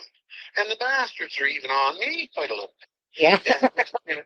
And now one more point I want to make, and I'll hang whatever questions you want to ask me. Go ahead. I really appreciate the way of your ability to have understanding conversation. Yeah, but one more thing I want to say is I forgot what I just wanted to say. I don't know. He's I wish I could help you out there. Ken, did you know what he wanted to say? Yeah, somebody tell me what I wanted to say, will you? You guys in chat. Um, It's like I was listening, and the minute you asked what you were saying, it was like, wait a second, freaking, you were, because you were saying, you basically were saying that, basically, thank you for, I know that you said thank you for, basically listening and stuff like that, but a little bit in your life too, and I think you have an I have. understanding of how some things can't control in your life, some things you have to adjust to, and like either both Daniel and Malaya, they haven't had it very easy, and everybody look, you'll come out of this a lot better. We'll come out of this a lot better if we kindly support these two kids. And they've made their mistakes. And if anybody here can tell me they haven't made a bad mistake and they're over 15 years old, it's not wrong. Right. So Jesus Christ, understand in this situation, and like I said, if these kids were hurt or murdered or anything like that or sexually abused, I'd be the first one to take a baseball bat or some kind of tool and straighten things out if the cops didn't. I know what I wanted to say now. Go ahead. So don't think that I wouldn't very quickly punish somebody for one of these crimes that everybody's been blaming on them. But none of that applies here. None of that applies at all. Now, what I want to say, I think the RCMP just proved my point about a bunch of goddamn clowns there in their circus act. This thing's been going on, what, 6.5 weeks now?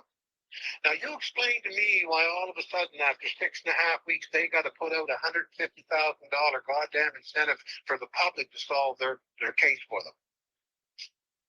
Yeah. That pisses me off royally. Yeah. This should have been solved in 2 or 3 days. You would think, you would have thought, right? Yeah.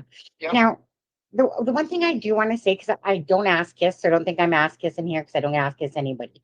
But I do want to say that I can tell with you, Derwood, that meaning you're a logical thinker. You're looking at all ends of this case, and doing your own sleuthing and whatever, right? It's kind of like myself, I think, and Charmaine and others like Kent here. You think logically, common sense, and then you're looking for where the truth lies. And so you're looking to see that, Daniel, you're verifying some facts of his, finding out that it seems like he's telling the truth, and that this is a case where Malaya has done something, that went sideways, and right. And that honestly, and so I do see that in you, right? Obviously, you're not some dumbass that's just. I'm extending myself pretty hard on this. Usually I just wanted to sit around and mushroom or whatever.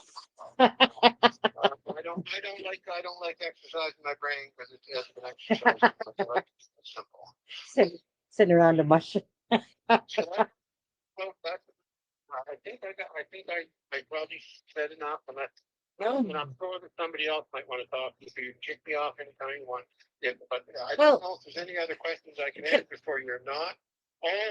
There's another little tidbit I can tell you. What? Man, you should listen to what Daniel says about the blanket thing that got turned up on the side of the road. Tell me about that. Tell me about that, please. Because that blanket out there, they only get garbage. They only get garbage removal like about once a week, and sometimes not for 2 weeks. So the story is unconfirmed by me, but told to me by somebody who's been telling me the truth over and over and over. So the blanket thing was one of the kids' blankets, but it was pretty bad shape, so they decided to throw it in the garbage. So they got a garbage bin inside the house there, so there was some stuff in the garbage bag, and that blanket was one of the things that was stuck in the garbage bag.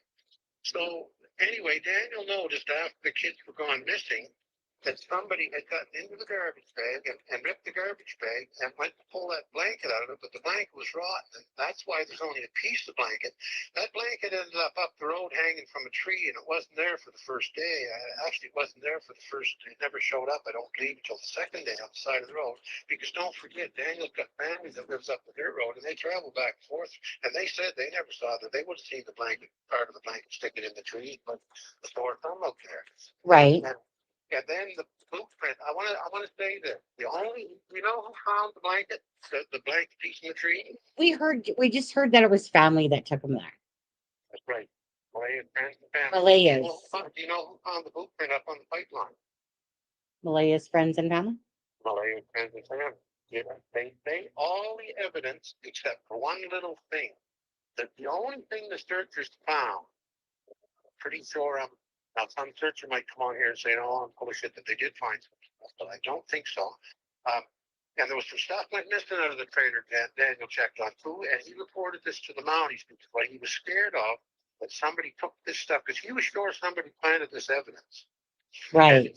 And there was some other stuff missing of his, and he was sure that that somebody was going to try to blame him to make it look like an abduction, and that he did it down the line.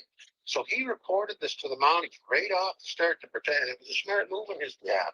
Yeah. He had 2 sweaters, a water bottle, and Yeah. something else were taken out of his. What was it about those sweaters? Because obviously when people listen to it, that it was something like, well, if there's 2 sweat like that. I mean, obviously he was typing in Dolly yesterday and stuff like that, but he's mentioned something about these 2 sweaters, and it's like, well, if they're found with the kids, it almost came across like I didn't have anything to do with it. She took them with her. So what is it about those 2 sweaters?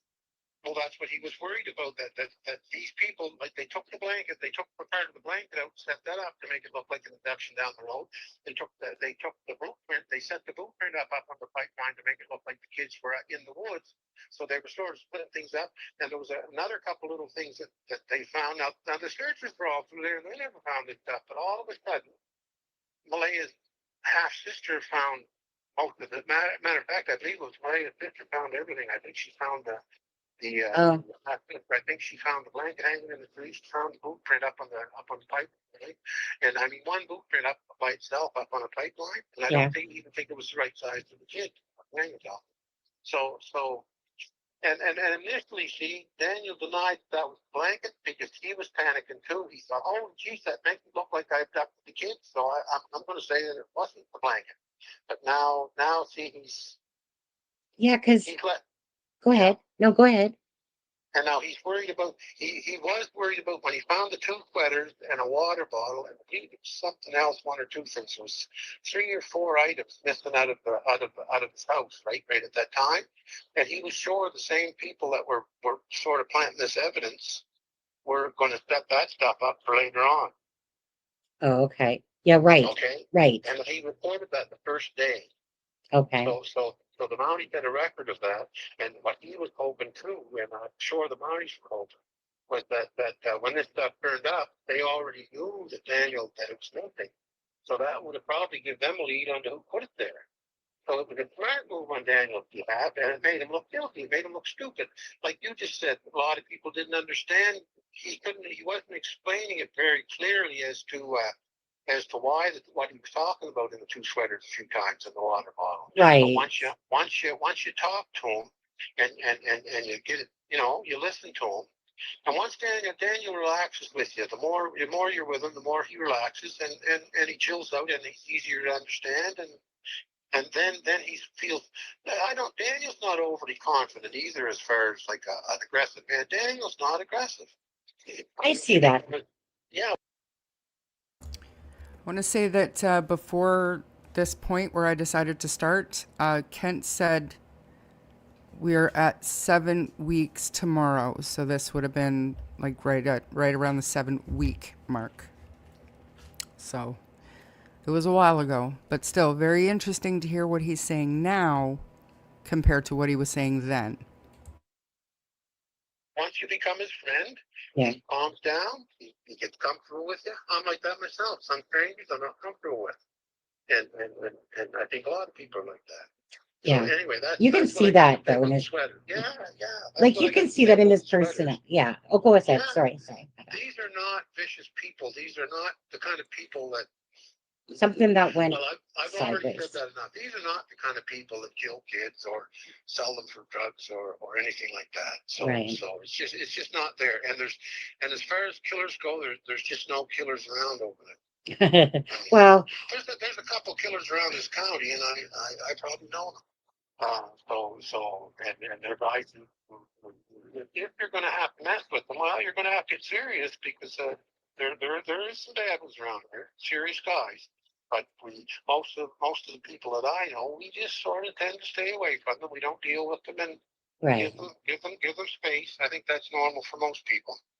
So and like I say, Daniel and his family, the Mackenzie boys out there, I had little arguments with them over the years, a couple of them, but we smoothed it out. We got along. We never killed each other, and we smoothed it out. And we talk. We're friendly. We meet each other in the mall or something. We have conversation and friendly.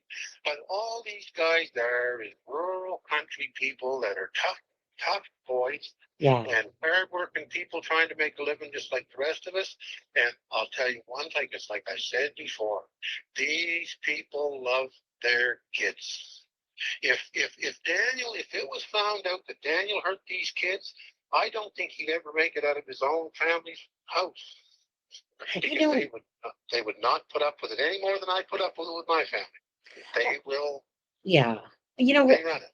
When I watched his interview today, like the full version, and when I watched the full version, honestly, I was just like watching his body movement. Honestly, I honestly don't feel like he's lying. Like everything in me said, like, okay, now I don't want to say completely honest. I'll say not completely, because obviously there was a story that was told that morning, and again, it could just have been for protection of Malaya in a sense, you know. So I get that, right? But when I was watching his interview today, I'm looking at his body. It's very relaxed. It's like he is a very kind of soft spoken type of person. And I can see that. So I'm not blind to that. But what's been really hard is the fact that we got Malaya's one interview. And then because Daniel, and this is where text and not get twisted around versus a voice, like how you're talking, right? Because text can easily get twisted very easily. The context. Yeah. I had quite a conversation probably an hour or so ago, because I had mentioned I was going to argue with that doctor about it. When you're going to record what I said, Daniel, somebody said there was quite a few people telling Daniel that I was online saying that he was an abuser. And what I was saying is, as far as abuse goes, I said some people believe that a slap in the arse for a kid when he's being bad is abuse. Some people don't. And I said if Daniel slapped these kids in the arse when they were being bad a little bit, I don't consider that abuse. I consider that, or maybe it's old style or whatever. I consider that discipline. And see, there's another difference between Malaya and Daniel. I believe that Malaya considered a slap in the arse of abuse, and Daniel, but yet the kids wouldn't listen to Malaya very good. They for a couple of reasons. When Meadow came along, I think the kids were jealous of Meadow a little bit, and Malaya paid a lot more attention to Meadow than she did the other two kids. So Daniel was trying to fill that in, and so Daniel, the kids were kind of heedless with Malaya, but they'd obey Daniel a little better because he had the respect, and he probably got. And I'm not saying he did, because he never told me this, but I'm pretty sure he probably gave them a slap on the arse just a little here and there to get them to just sort of discipline them a little bit. Right. I get So, it. but if you classify that as abuse, now, like I said, if I think somebody caught, like you said, and part of it was text too, I think. And when I said, if you classify that as abuse, well, I guess Daniel still gave abuse, and then that one, all the fucking self. Well, I mean, it really is. A text to tone can be, and like some of his comments that I seen, Fred, he was saying in Dolly, again, the chat's going by fast. Sometimes he's answering things, but they will easily get twisted around. That's why to me, when somebody is actually talking and those are the words coming out, you can hear the tone, you can hear again, you can hear the feelings behind it, the tone and the words properly. So I appreciate this. Like I would prefer any day to talk with somebody one-on-one than to be sitting there texting a bunch of different crap, to be honest with you. You're handsome. I can sort of judge your facial expression and that, and I can sort of judge your body movements, and that's I believe that's part of communication because that Absolutely. gives you more context. Absolutely. Yeah. So That's I don't why know. it's why I don't like to hide really behind an avatar unless I'm having a puff of my vape or something like that or need to go to the bathroom. It's because Yeah. my own personal feeling is I like it to like I want people to like literally see me and see exactly the facials or whatever as we're talking about it. Some channels they just hide behind an avatar all day long. It's not my way. I think you can communicate or that people, the viewers, they want to see the actual person on a screen than looking at some dumb avatar all day long. Can't, no offense to you, this has nothing to do with you. I just mean it. It's my personal. I'm old school too, as you know, Derwood. Again, it's one of those things, I'm a country girl. I don't know. You sound like you were city and valley. Nah, Making cigarettes and all this. yeah. You're doing great. As far as who am I? I'm not anybody to say you're doing great, but I Yeah. appreciate your good communication. I seem to be able to communicate well with you, and there's the times that I don't communicate well with people. I don't know. I don't know. Well, I got a very strange sense of humor sometimes. I got a great sense of humor, but and I'm not meaning for you to go with this second here, but I know it's getting late there. But you tell Daniel, if you're watching this, you tell Daniel, you get your ass on up here and you say your piece about the case.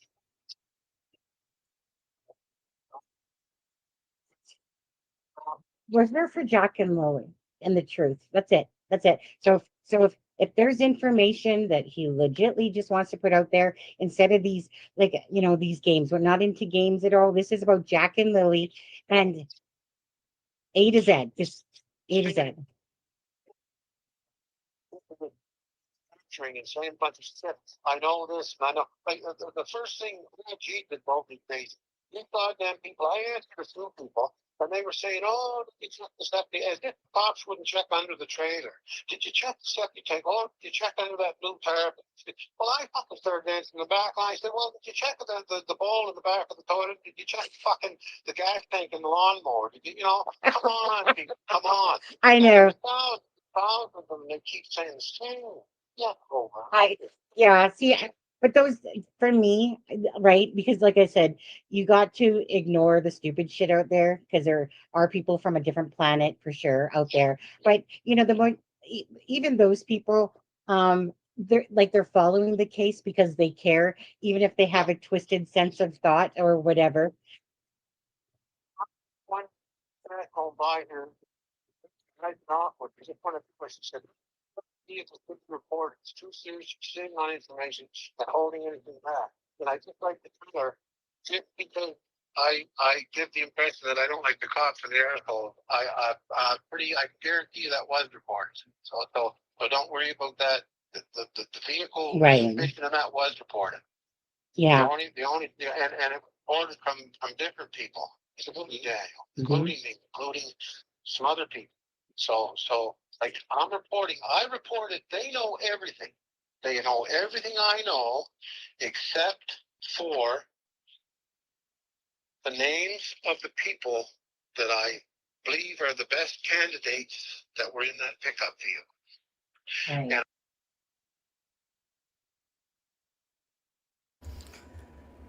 So, what what are the differences that you guys have picked up from his story then to now? It's definitely evolved. I know that it went from Malaya putting the kids in the vehicle to CPS, First Nations CPS taking the kids to from Daniel being not abusive, and there's a point here where he starts talking about Cody being abusive towards Malaya and how she's just now reactive, and it's quite possible that Malaya was the abusive one. We're going to continue to listen, but I want everybody to, while you're listening to this, just try to clue in on the changes. And I think that for some reason, I just feel like if we can track the changes in Durwood's version and try to look at the the the evolution of Durwood's story or his version, we might be able to find some truth in there. Yeah, just Ducky. Daniel's not aggressive at all. He's a great guy. To He's got a quick temper, and remember in those recorded phone calls that were released, Durwood said that he purposely pushed Daniel to get him to that point, and it didn't take a lot of pushing to get Daniel to lose it, right? Remember that? So let's continue listening. Can't tell them that because number one, until I prove it, it's only speculation. Yeah. And I don't want to accuse anybody of something that they never really put up or they never did. And the other thing is, okay, and by the way, the Jordan, I think he's one of the head guys in the major crime unit. Him and I had a pretty stiff little conversation for a few minutes. He was pretty dirty at me. He threatened me with hold back evidence and interfering with a Who did? interfering with an investigation and that. So I wouldn't tell him I suspected names, that's right, and I wouldn't tell him how I came to those conclusions because I told him stuff before and I don't think he acted on it. But that's not the main reason I wouldn't enlighten him on that. But the main reason I wouldn't enlighten him on that, and I said directly to him, I said, okay, I'm going to tell you. And I want to say too that when Sunny, I believe it was the second call that was released that Sunny released herself here just last week. When the first call came out, she was worried that they played the entire call, and I think that she didn't know which call had been leaked at that point. But part of one of the recordings, Sunny had called the RCMP she just wanted to double check and make sure that they had received a statement. She didn't want to know what was in the statement, but she just wanted to like verify that he actually did talk to the RCMP. And from my understanding, and I'll verify with Sunny, but I'm pretty sure that they wouldn't tell her either way. But just so you know, when she was worried about her phone number and stuff being leaked with that phone call, that's what that was. She called the RCMP to see if Durwood had tracked down an RCMP on Saturday when Major Crimes was closed, and remember all that in the call, to see if he had actually talked to somebody. And I think that's really an important piece of this whole thing, that you know, for YouTubers, for somebody like Sunny, like she did care enough to try to verify the things that Durwood was saying. But Why? I said, you can charge me if you want. We'll see you in court. And I think you'll be pretty well laughed at a court because my claim will be that you're expecting me to tell you speculation with no proof. So Right. I don't think I don't think the charges are going to fly for you. So as far Yeah. as I'm concerned, you'll do what you got to do and see Yeah. you later. Yeah. But then he said, well, why can you tell me how you came to this conclusion? And I said, no, I'm not going to tell you that either, because I said I never even finished the conclusion. But I said, okay, say I drop a name on you right now, okay? He said, yeah. I said, what are you going to do if I drop a name on you right now? He said, well, I'm going to go investigate. I said, by investigation, and all you have is a name, you're going to go speak to the person and interview them. Am I correct? He said, yes. I said, oh, okay, let's say that person is the driver or is a person that was taking the pickup vehicle. You're going to go talk to them and they're going to deny, no, I wasn't anywhere near there. No, I wasn't in the drive. You think they're going to admit it to you? And then when they don't admit it to you and you walk away from there with your goddamn finger stuck in your goddamn ear, what do you think they're going to do? Yeah, They're going to fucking walk all the people they took the kids to, and then the kids are either going to be shuffled around, moved again, or else maybe they'll panic and think we got to get rid of those kids because somebody's on to us, and that's what I feared. We'll get rid of those kids, we'll get rid of the evidence. And that's why I went on Dolly first, and that's why I think I even said it on yours. I threatened the people that's why I was kind of ignorant and harsh, and I told fucking idiots to have those kids We are closing in on you. And if I could have talked to Malaya, that's what I was talking about. I was coming off of posts. And I told them online, I said, I swear good too sometimes. I said, you fucking idiots that have those kids, I want you really got to think about this.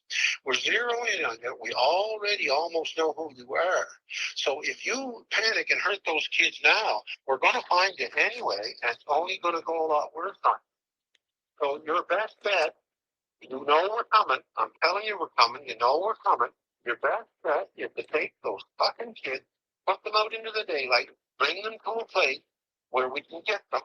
And I even told a couple people, I just do this online because, well, the cops want to fucking shoot me anyway. I told a couple people that are friends of the people that I'm suspicious of, to get a message to them that I'd make a deal with them. That if they handed me over those fucking kids, I would guarantee them that I would never open my mouth where the kids came from. Right. And I knew if I did that, if that would have worked, I knew I was going to take a beating. But by geez, we'd have those kids. That's all we want. That's all we want. So the whole thing fell apart when Malaya's family advised her not to talk to me. Well, And all I want to do now, number one, like you said, I'd love to find those kids, but I don't have any other avenues that I can see where to try. And besides that, I'm worn out. My woman's pissed off at me because I've spent a lot of time on this, and it's upsetting her a little bit. It's upsetting her life a little too much. And yet I'm OCD. I can't seem to let it go. Which is good. you know what, and I get it. I honestly, like, for me personally, it's one of those things like, I mean, I've put myself into a lot of this case, and I've probably worn myself out for sure. That's why I needed a nap today, because I'm doing it regardless. I'm doing it for, Belinda, but obviously it's because we care about this case. But, Belinda, I just always I've appreciated the information because it's about Jack and Lily, and I appreciate. Go ahead. Go ahead. Okay, one thing here now. It struck me. It might be a good move. I might seem like a fool. I'm not really worried about looking like a fool by That's trying okay. some of this stuff because it just might pay off. So if people on here want to think I'm a fool or an arsehole, well, that just carry on. I want to say now that I'm online here and I've got some attention. Yeah.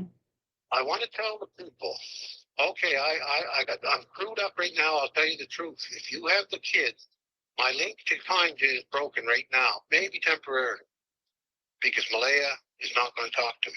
And she's the only one who knows who you are, for sure. I want to tell you this. You're in a bad spot. You've got two kids that everybody and their dog is looking for, that there's a big reward for now. And if you're not nervous, you're a goddamn idiot. And if the wrong people find you, you won't have to worry about the police or anything else. So this woman here has my phone number. So if you have a brain at all, I think you've got to be nervous, people, that you hold on to these kids and hide them. You've got to be starting to get nervous. So if you're nervous and you think the shit's going to hit the fan, I know you don't want to give them to the cops because you'll be exposed and you're going to be in a lot of shit. So I don't think you really know how to move these kids out. I'll make you a deal. This woman knows my phone number. If you notify this woman and set up a place where I can pick up those kids, I'll pick up the kids anywhere you want, anytime you want. And I'll come and get the kids, and I swear to God, I don't care what the RCMP do to me or anybody else does to me. If you give me those kids, I will never utter your name, your face, or they'll never know where I picked them up. The kids back. Okay? That's my message to you people. If it's getting through to the people that have these kids, please give us those kids. And as well, yes, absolutely. And I get it. So, like, meaning I know that your heart and soul's into it. I can tell, I can hear it, and I know, from just, again, I do things because I'm a deep empath and I truly care, and it makes me actually want to. They just like with Belinda. I know, absolutely. That would be the best. Yeah. And Everyone wants that. that would be worth a life. That would be. Absolutely. So anyway, I'm done. I'm done with my bullshit. I'm tired. Yeah. Can you do me a favor if you don't mind? No. Derwood, can I just let Kent ask you a question before you head off? Because Sure. it's Sure. but honestly, do what you need to do, follow your heart regardless. Okay, regardless with this case. Just follow your gut instinct in your heart, you know. And I guess if your wife's upset, you tell her that you're just following your heart to what you're doing because you know what you're doing is right. But if you need to step back for a minute, go ahead. Again, but do you mind if I let Kent ask you a question before you go? No. Sure. Kent, did you have something that you wanted to ask, Derwood? Maybe he fell asleep on me. Oh, that's the junkyard guy. Yeah, yeah. Junkyard guy. Yeah, yeah. Well, Let's see. continuing on. Kent, this isn't the time to fall asleep, dude. I probably put him to sleep. Hold on, let me just see. Hold on. Kent, are you there? Yeah. Oh, so I had muted your mic because it was making noises. Did you want to ask Derwood something? Well, I just want to say that earlier, and I'm not defending them, Durwood. Don't think that I am. But when you were on Justin's, I was in the chat, and I just want to say that Justin was trying to catch up on the story from last night because he never heard what you told this channel last night. And I think he should have just let you, and like Sonny does, is say, okay, tell us from the start because we weren't, and he has more subscribers than what Sonny does. He should have let you just go on. Sorry, that's just Kent. I don't know that we really need to. Just a minute. From the story from the start. Shh, Kent. That's just Kent. I'm not sure that we really need to bother with that. But one other part that was interesting to me, I have to look for it. And then adding to. Just a minute. Yeah, don't know. Well, she's totally whacked there. I mean, the whole call was like, Wow. wow. Minutes later, that Malay. I hope a miracle comes out of this case. I truly wish that Belinda and any family member that truly. You guys have to give me a sec, okay? I'm gonna mute. You have to give me a sec. Who would trust Durwood not to open his mouth? No one. And I feel like the purpose of them taking stuff to Durwood is to get it out there. Even though they know it's probably going to be twisted and turned and you know what I mean? Like there's no other explanation, but I am curious as to why Durwood is still talking. Not only that, is now the only one talking. What's up with that? Just give me a minute though. I'm going to jump around a little bit because I'm looking for something. Really cares about Jack and Lily, that they get that miracle too, and that Jack. And then I lost him anyway. And I really don't want to talk to him again anyway because. Okay, I believe this is the beginning of the call.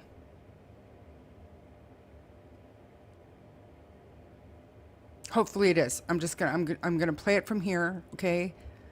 And if it's not the beginning of the call, then I'm gonna have to do it again to find the beginning of the call because very interesting little tidbit at the very beginning.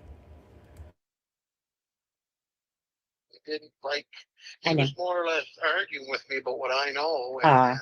I'm sorry. And I mean, if you know. Just okay. So if you guys that were around the very beginning, whatever, 7 weeks in at this point, This is the day that Durwood called in to clutch them pearls, and their connection wasn't great. But Justin was also asking him hard questions, and I don't think that was something that Durwood was used to. So that's what they're discussing right now. This was like he had just gotten off the phone with Clutch Them Pearls when he called into Sunny at this point. Just a minute. And it's true when Yeah. you're there and somebody's, so I don't want to argue with anybody, but I was gonna say, I just want to say this from everybody that's watching right now too, um, and for all the Canadians out there, absolutely appreciate this. I heard you didn't get such a warm welcome over there. You know, Dolly Vision and myself, appreciate definitely. I can't speak for Justin, but thank you. um, Whose name? and she had Dolly Vision's, my conversation with Dolly Vision on there. And holy Jesus!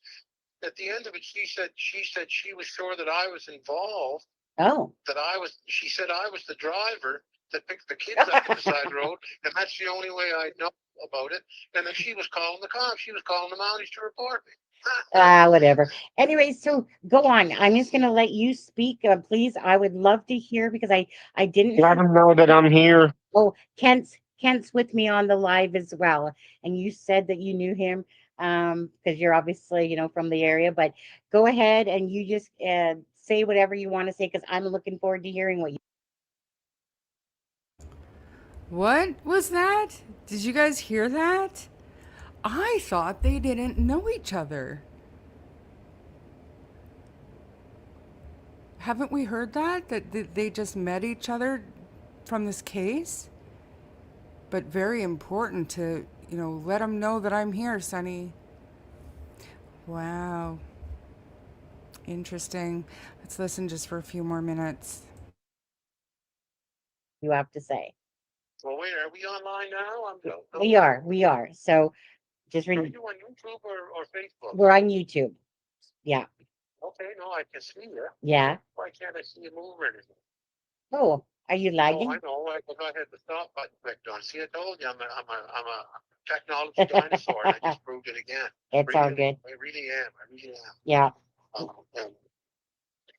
So yeah, so what was going on today? Go on. Just let her rip. Where do I start with this? The beginning. Okay, well, the beginning of the little bit of shit I caused when Malaya took off, where she grabbed the baby and took off from Cindy's place where she was supposed to be under 24-hour supervision by CPS, but not really by CPS, it was their rules. But Cindy was watching her for 12 hours a day, and Cindy's husband Wade was watching her because he works night shift, Cindy works day shift. But sometime through the day, yesterday I was over talking to some of my people, and I think I might have triggered something by dropping a name that maybe got some people upset. And I think Malaya got a quick call saying that I think some people were pretty surprised that I dropped this name, and it's somebody I sort of suspect of being directly involved.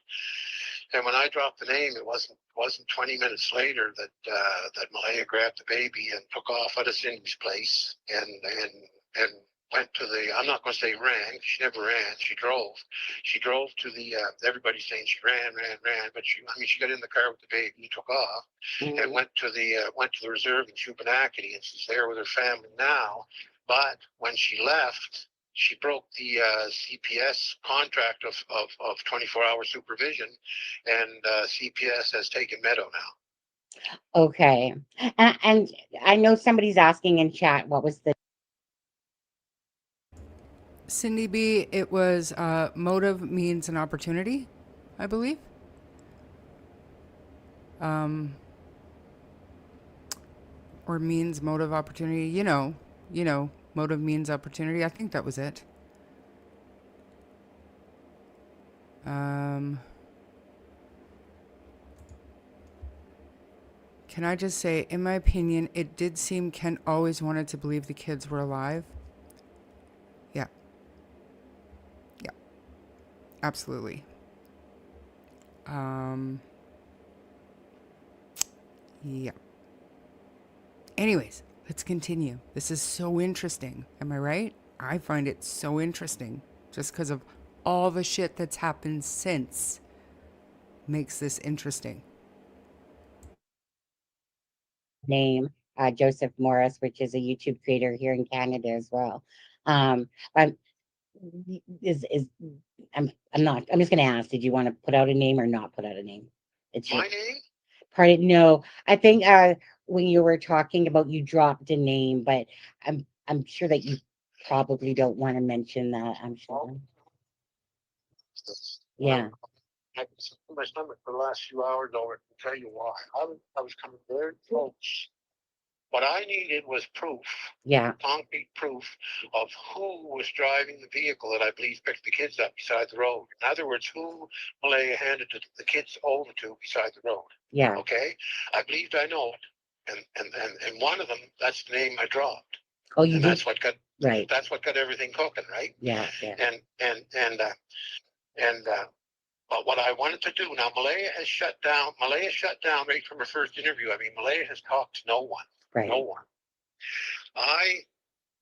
Through her brother, I gained his trust, and this is true. There's a switch going on here that not only do I want to help Daniel, and Daniel's doing well. Daniel's doing a lot better, and he's really coming through better now. And he's getting his ideas across. And I think Daniel's making mistakes with small facts because he's got so goddamn much in his head. And he knows so much that it's ridiculous. But Daniel's pretty well clean now. I'm 100% sure. I mean, him and Malaya were having social problems as a couple has, but he has nothing to do with the abduction. Nothing.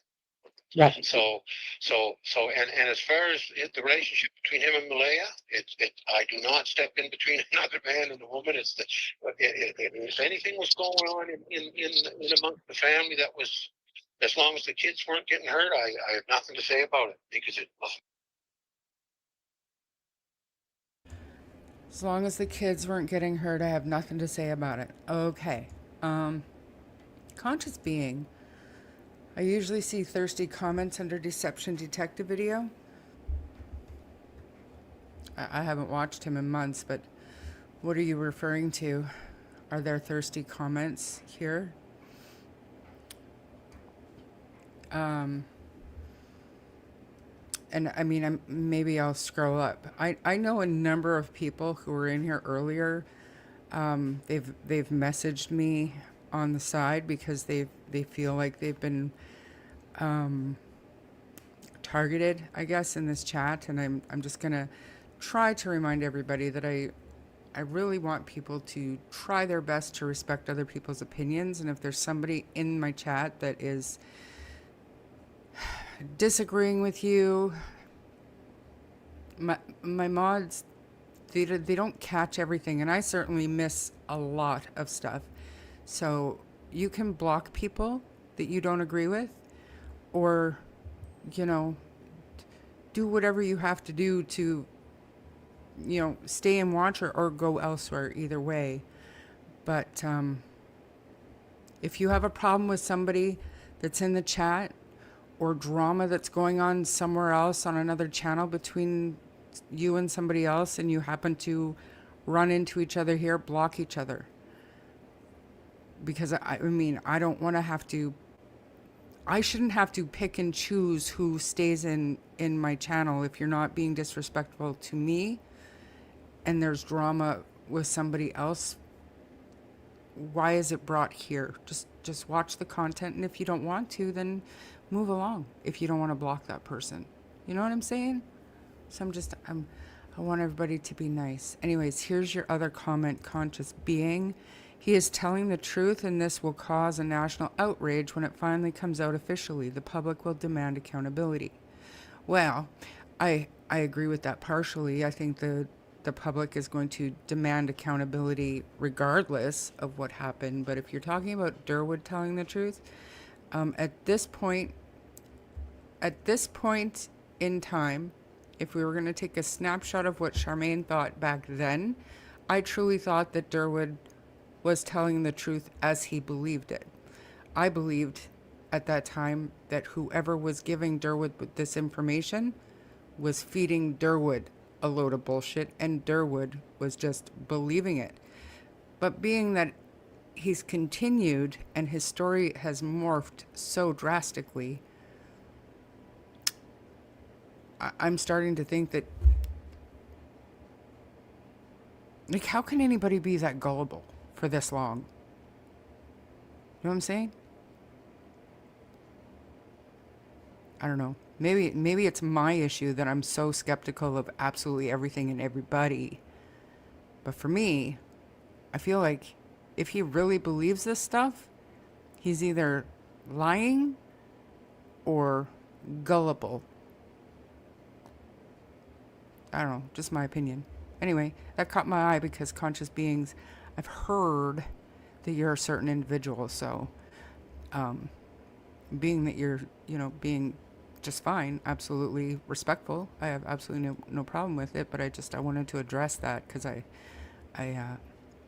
miss a lot of comments. So, but be nice to each other. And if somebody you don't like, just block them, please. I don't want people getting mad at me because you guys are being mean to each other. Leia's choice to stay there, and it was Daniel's choice to stay there. And as far as I'm concerned, they had a good relationship for quite a while. But anyway, Yeah. So, well, well, you were talking about basically you dropped a name and all this commotion started. Malaya took off in a car. And you no, put, I can't prove that the name I dropped. I right, can't prove that, but I right. don't see any other reason. Mhm. You know, and Is by this the a way, the relic? person, Go ahead. yes, Hayden, the app, the Oh, the Hayden. yeah.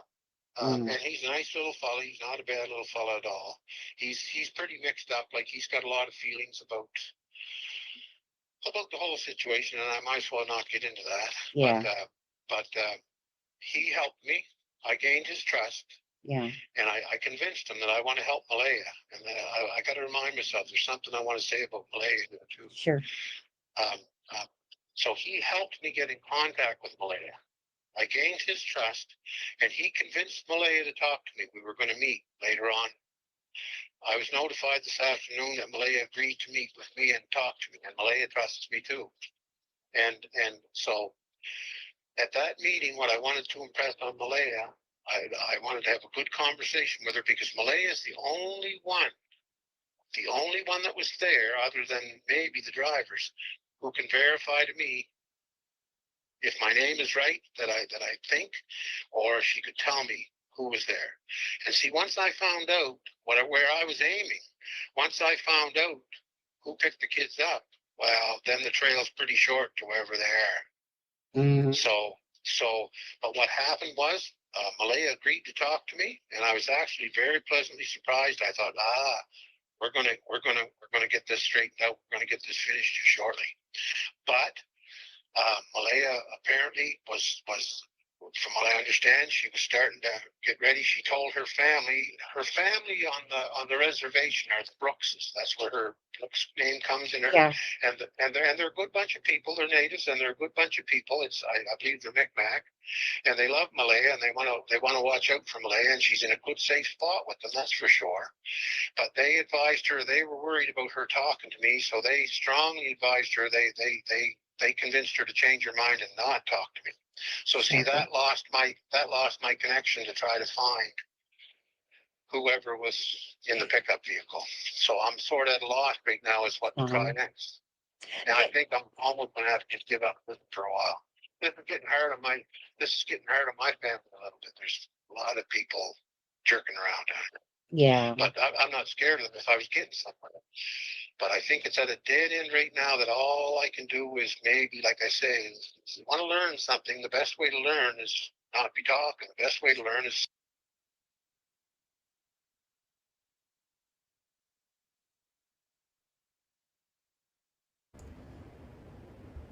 The best way to learn is to not be talking. And he goes on to say the best way to learn is to shut up and listen. Huh. That's some stellar advice.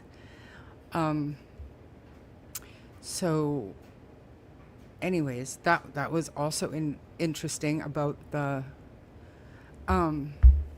he doesn't want to get involved between a man and a woman unless the children are being abused. He said something like that, but 7 weeks in, I think that we had heard about CPS, had we not? At that point? Is that there's a reason why Darren is still so vocal, but what is it exactly? He's the only one at this point. So, like Sonny always says, if family's talking, we need to listen. And he might be Patty's cousin, which makes him, Malaya's second cousin or whatever. Still family. How about both parties have hidden the kids in case CPS visited again and seen black eyes, or the kids were given to someone at Patty's when Daniel was outside with them? Just more scenarios. Absolutely. Let's talk about it. But in my opinion, that was almost 9 months ago. Where are the kids now? Where are the kids now? I don't know. Interesting. Keep it coming though. Keep the brainstorming working. If anything, Durwood is good for, thinking outside the box of reality. Shut your mouth and listen. And listen. So I think I'm going to go into a phase for a little while here where I just shut up and listen. Yeah. Well, that's very disappointing because, I mean, it seems like she's easily swayed by others. So. Nail on the head, and you remind me the most important thing I want to say that I want people to hear. Please listen to this clearly. Because I talked to that Justin guy and I wasn't getting my points across properly at all. And I talked to I couldn't talk to this other person because she's just straight out the motive. What was it? Motive means and something. Yeah, I don't know. Well, she's totally whacked there. That one. That's the one that's going to report me to the balance and all that shit. Okay. I don't really care. But anyway, where I want to go with this, I want everybody to think about Malaya for a few minutes here. Now, people, I want you to picture this. Malaya's relationship with her previous man that she had Jack and Lily too, Cody, was very abusive. Okay? And Malaya, to start off with, is a very mild person. Like before she ever even went out with anybody, she was a very mild, peaceful, passive girl. Okay? And when she got into that, I don't know if she had another boyfriend before Sullivan or not, but sure I have information that he gave her a really hard time. Now I have reports from some people of her being pretty violent too, but in my mind, the difference between that is the difference and like you, I think you already got the idea. I'm kind of an old school. If a man built it all, if he's got a little solidness to him at all, a woman can punch him in the face 3 times, and it really doesn't. It doesn't do that much damage, or hit your slap or something like that. I don't see the real big deal in that. But yet, if you turn it around, a solid man with some strength can really wreck a woman. So that way there, I believe the violent thing has to be between couples, has to be cut out altogether. One rule: nobody touches anybody. That's what I believe. Now, in Malaya's relationship with Sullivan, I believe Malaya might have, tried to slap him a few times, but I don't think Sullivan had much compassion as far as Italian goes. And by the way, this woman that on this motives means site, yeah, she still Belinda Gray's interview, and she had Belinda Gray down as being involved with it. Oh yes. She's just obviously a whack job. So those Fruit Loops, yeah, don't. She's a honestly. dog job, man. That thing. Lots of them. There's lots of them out there, but don't worry about that party. Tell you the truth, I so far with my back experience, you and Dolly are the most sensible to talk to. That's why I'm talking to you. Yeah, I appreciate that. I'm not going to bother trying to talk to Justin because I find him very argumentative, and I can't. I'm not going to argue with somebody to prove my points or prove the right. Well, if they believe me, they believe me. And if they don't, well, they're great. I see a lot of stuff online that I don't believe. Yeah. But anyway, what I want to say about Malaya. Yeah. And I really want to make this. Daniel's fighting for himself now. He's got pretty well cleared. He's out in the open. He's got a lot of information out there going, and people don't like some of the mistakes he's making. Well, that's too bad. Now, Daniel's a young man who can handle himself. And I didn't, honestly, I tried to give him a hand for a while, and I believe I did help him clarify his position, and I investigated the shit out of him. And Daniel's, as far as he's not a perfect husband, but as far as the abduction thing, which is the only thing I'm concerned about, I'm the doer. I'm the doer. Now, Malaya. Like I said, this thing is so overblown. I want you to picture this. When anytime Daniel, if they get in an argument, and I do it myself, I raise my voice. And it bothers my woman if I raise my voice. Right. So I try not to do it. But Daniel's the same as me. When he gets excited, he raises his voice. Now, you can classify that as abuse if you want. But Malaya being so mild-mannered to start with, and then going through a pretty bad abusive relationship with Mr. Sullivan, and I don't want to blame Mr. Sullivan because, like I said, you don't step in between a man and a woman. Maybe he had plenty of cause to be violent. I don't know. No, I wouldn't put up with a man being violent to a woman in front of me, but that's. I've been in abusive relationships for a long time. Yeah. I'm in a good relationship now, but trust me, so I do understand what you're saying, but go on, please, Darren. Okay, now, as far as I'm concerned, Malaya being so mild-mannered and going through what she went through when she got in with Daniel, and Daniel's a good fella, but I believe she already had some mental issues over the way she was treated. I believe she almost had like a PTSD, and that she was so mild-mannered to start with it. If Daniel raised his voice, he went right into panic mode. Okay, so but Daniel never raised his voice very much, as far as I'm concerned. But this is what happened on the side of the goddamn road, and this is why Malaya looked so bad in her interview. She was scared to death. Now, she wanted out of there, and she made a plan to get out of there, but there was other people sort of talking. Like I said, she bitched to the family and told them that she wanted out of there, and she was, the last little while they were having a hard time, and I found this out, that Malaya's income was frozen for quite a while and seized somehow. I don't know the particulars of that, but Malaya, I don't think, had any money coming in for quite a little while. So they were living on Daniel's unemployment, and they were fine. So when the financial hardship started adding to her postpartum depression with the baby, and then adding to her mild nature, and then adding to maybe some PTSD from the things just got too much between them. So she made up her mind to leave, but she was scared. The reason she tried, what happened here, she tried to sneak out of there because she didn't want Daniel to get upset. She was scared to death of him getting upset. And that's why she did it early.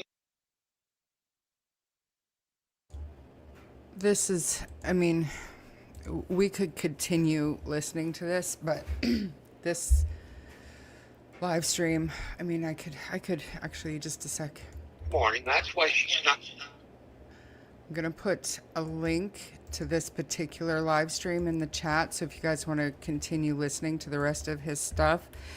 But there are a couple of comments that I want to hit on that you guys have made about it, because very good observations and memories.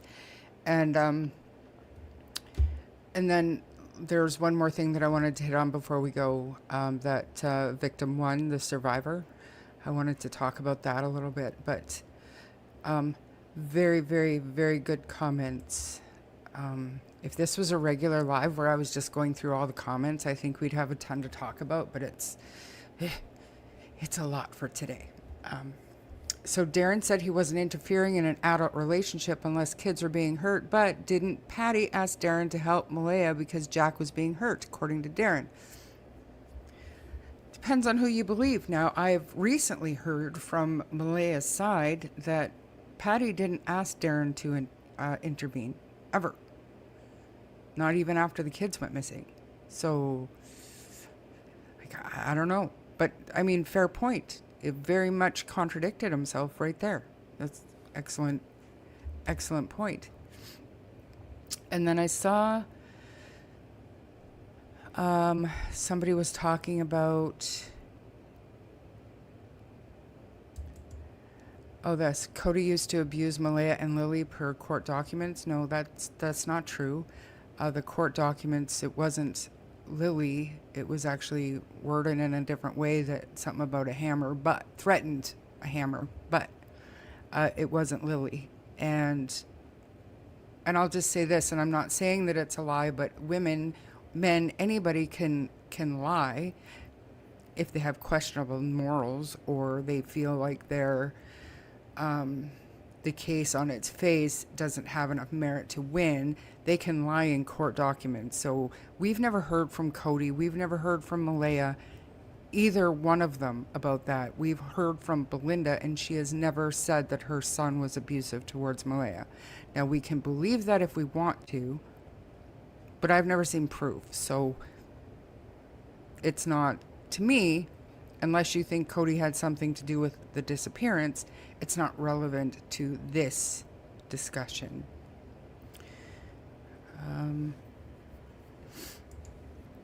From our understanding from Belinda, no, he didn't. He did not want to fight for them. But, I mean, at the same time, he was still ordered to pay child support, so he still had parental rights.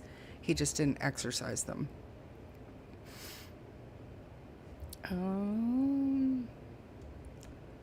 He since changed his tune. He says they were neglecting and abusing the kids now, but back then.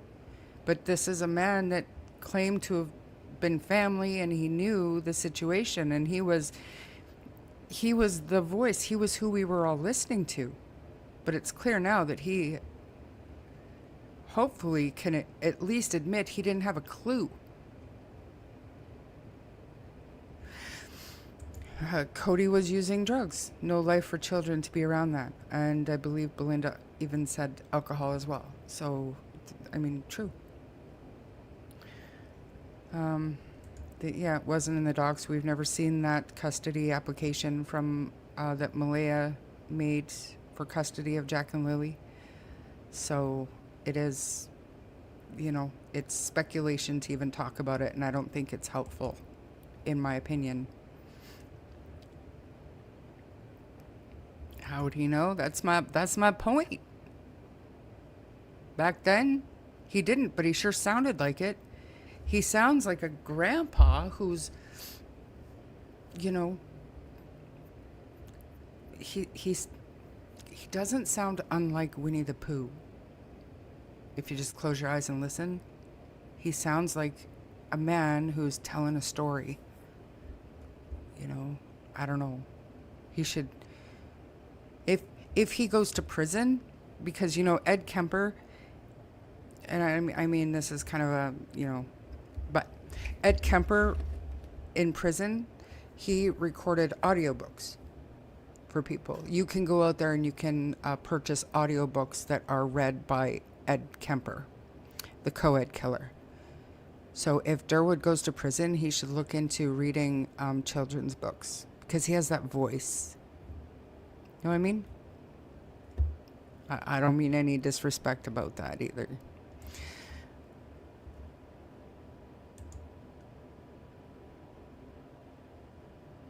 Thank you for saying that, Ernestine. We have no information to prove or disprove that claim, so we're not going to talk about it here. I think she really has low standards. She settled for any man. It seems that way. Now you could swing and a miss twice. Now her kids are missing and one's taken away.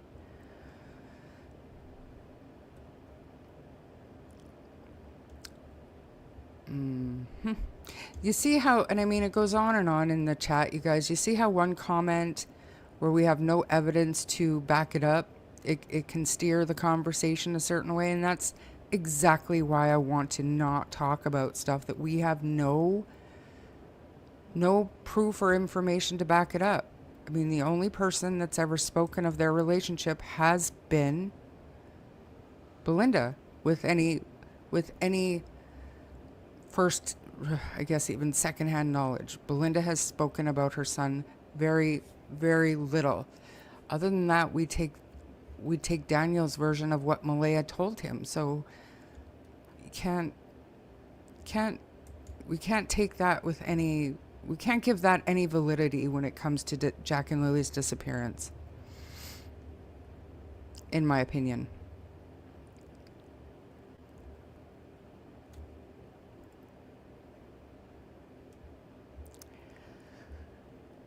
So yes, here's the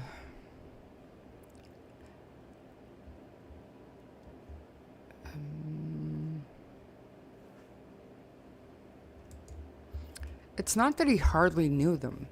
Okay, I have heard for a long time, but solidified here in the last 2 weeks, that Malaya wouldn't know Durwood if she tripped over him.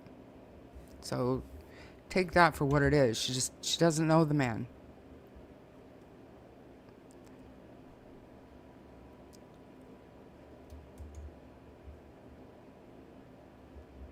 Yes, exactly. Thank you.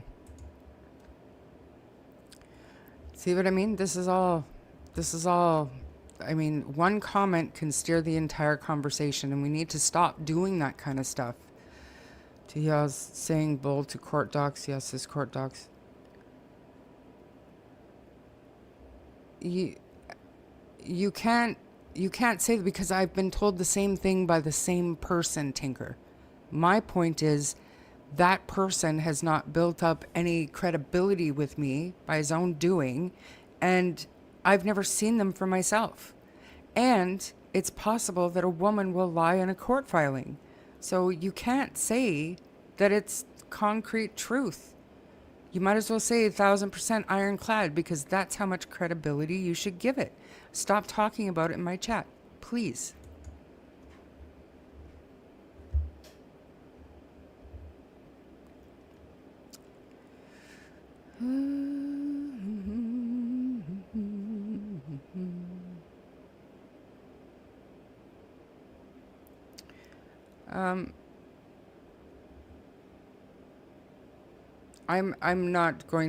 I'm not even going to entertain any bullshit. So, Tinker, stop, or you can go. That's the end of it.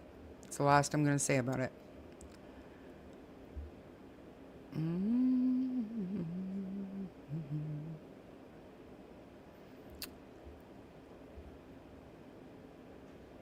You can have girlfriends, boyfriends, and lots of conjugal visits. That's funny.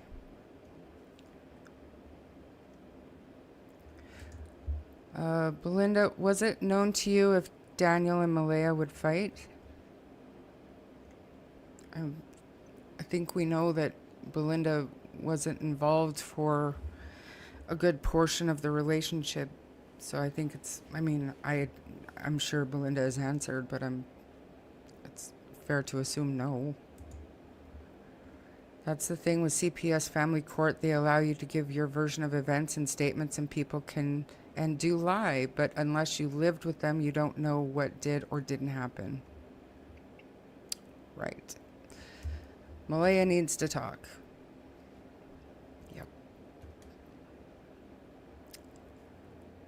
And I hope, and I always have hoped, that Malaya is talking to the RCMP, major crimes. That's all that matters to me. She doesn't owe the public anything. She owes Jack and Lilly a lot, and she needs to be cooperating.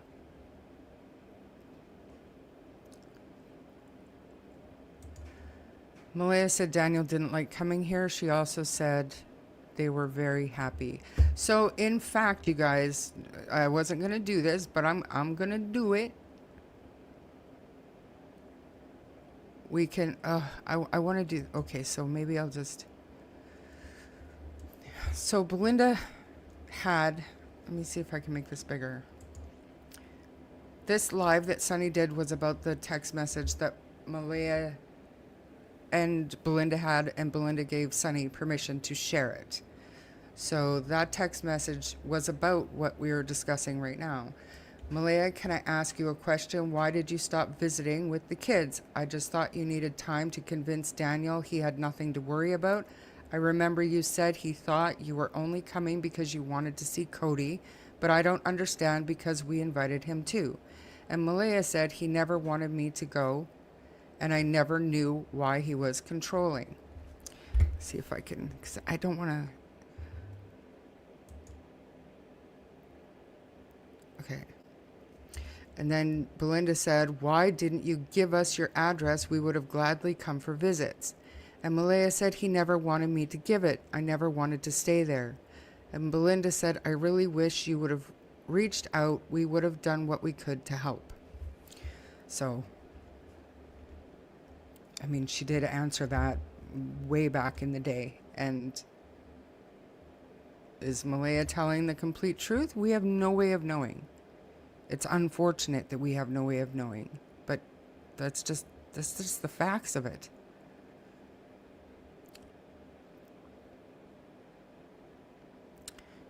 Darlene, I see your comment. I'm not putting it up, but I agree. Thank you, Colleen. OG right there. Yes, he is very well spoken. And I mean, he does a good job with the books that he's recorded, but I think Durwood would be excellent to record like children's books. He's just got a Winnie the Pooh voice.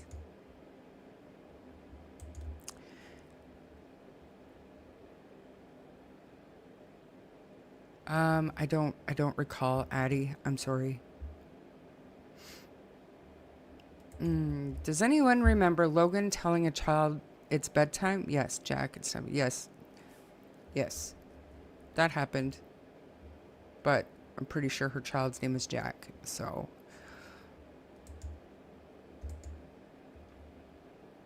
Is it true Malaya lost custody of Jack and Lilly from CPS when they were younger? Cindy had custody of them for a few months. I haven't heard that. I heard that there might have been an issue with Jack wandering off, but I never heard that Malaya lost the kids.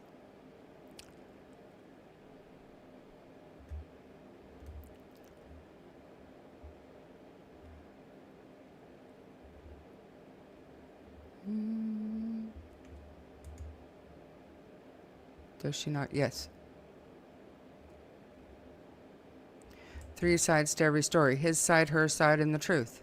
Right? In this case.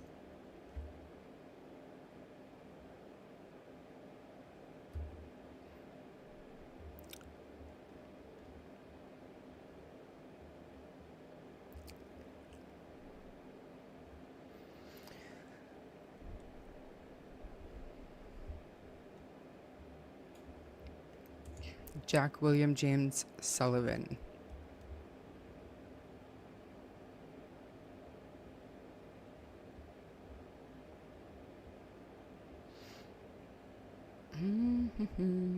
Trying to get through this so that we can move on to number 1 Survivor, because I mean this live is about a bunch of different things, but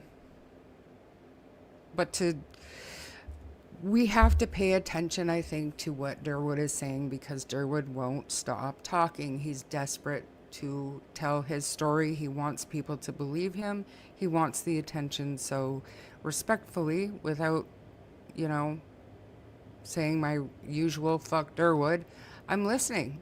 Do I want him in here? No. Am I going to unblock him? No. But I want to go back and hear what he had to say. And every time he talks, I'll listen. I've given my advice. I don't know if he's heard it or not. But if you truly want to sue everybody, if you want to sue all of us, then you need to stop slandering us publicly on your own Facebook. Because as of right now, you don't have a case. So, just saying. And it's too late to delete because we're YouTubers. We screenshot everything. So, but anyways, like I said, giving it its due attention. This is what he wants, so this is what we're doing. So, if we're done, but if it's bullshit, then who cares? What if it's got little bits of truth? Okay, so if we're thinking back to when Durwood first came out and he was saying, oh, Janie heard this and Janie saw that, and I think Janie missed the kids being put into the car by 2 or 3 minutes, and Janie this, and then all of a sudden we have Janie coming out saying, no, I didn't say that. But then we have Belinda on the other hand saying, yeah, well, she said the same thing to me. There's some truth to that. So why is he changing his story? And why did it take almost 8 months for Janie to come out and say, no, I never said that? Like on DT's live chat. After saying in those voice clips that Durwood got most everything right. Do you know what I mean? There's something there. And I don't know what it is. But listen, if it keeps the conversation going, I think it's worth a listen. Don't you? Because otherwise, what are we going to do? Are we going to attack Daniel some more? That's old. It's boring to me. I'm over it. Are we going to keep asking Malaya to look for her kids publicly? I'm over it. It's not going to happen. So we need to go back over the information as it came out and compare it to what's out now and try our best to fill in the gaps. That's literally all we can do to keep the conversation going. If Malaya ever needed a break, I bet Belinda would have loved to take the kids for a night here and there. It's just so much bullshit that she did not keep Belinda in their lives, just heartbreaking. And I understand that, and maybe I'm wrong, hopefully Belinda is still here, but Malaya reached out to her in March. And I want to think that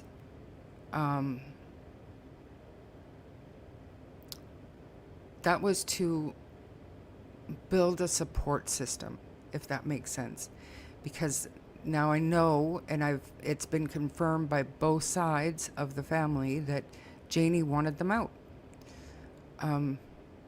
She wanted her home back. It was never supposed to be a permanent thing.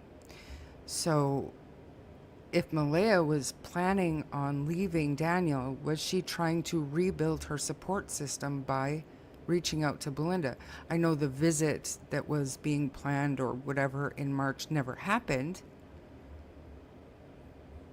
but could that have been some kind of an attempt to rebuild that support system? Just an idea. I would love to, but I mean, if starting and stopping and talking about it, we'd be here all night, Mike. I did find like a news clip that kind of goes through it in like a 3-minute thing, and I'll put a link to the whole thing in the chat so everybody can go watch it. Hopefully everybody's watched part 1. I believe there's a part 2 coming out right away, maybe even tonight. But it was so good. And to me, it gave such a different insight of the whole situation, because I've always heard of this girlfriend that was, she was hiding in the woods, and that's kind of what triggered the whole event. But to hear about how he was, even when, where did they go, Mexico or Cuba, when they were on vacation with his parents, and he beat his dad silly. I mean, stuff like that is just eye-opening. So it's insane, but it's eye-opening. And I think it's important that she's speaking, and I can't imagine what it's like to live in Nova Scotia and have this entire crime part of your local history. How devastating. But to know that there was so much, I guess, hate and suspicion cast on her, and hearing from her, I think is super important. Just the way I see it. I have heard him so many sentences with "believe it or not," right? And that's exactly the stuff that you don't believe, in my opinion. Sarah coming in with the useful posts. Mod extraordinaire. Maybe Malaya chose to put the blame on Daniel for going to Belinda's, but there's no truth to it. Who knows? None of us really do. I am sure if Cody wasn't paying support, that alone would be frustrating. Yeah, but he was paying support up until 9 months before the kids went missing. And I believe Belinda said it was more like 18 months. So, yeah. I want to believe that he wasn't lying. I hope the kids are alive and well and being hidden somewhere. It would be a great ending. I could interview them. I'm a calm person. I wouldn't jump in accusing. Interview who? I couldn't. I wouldn't be able to. I mean, that's not exactly true. I have talked to somebody for hours on end without accusing, but it took a lot out of me, let me tell you.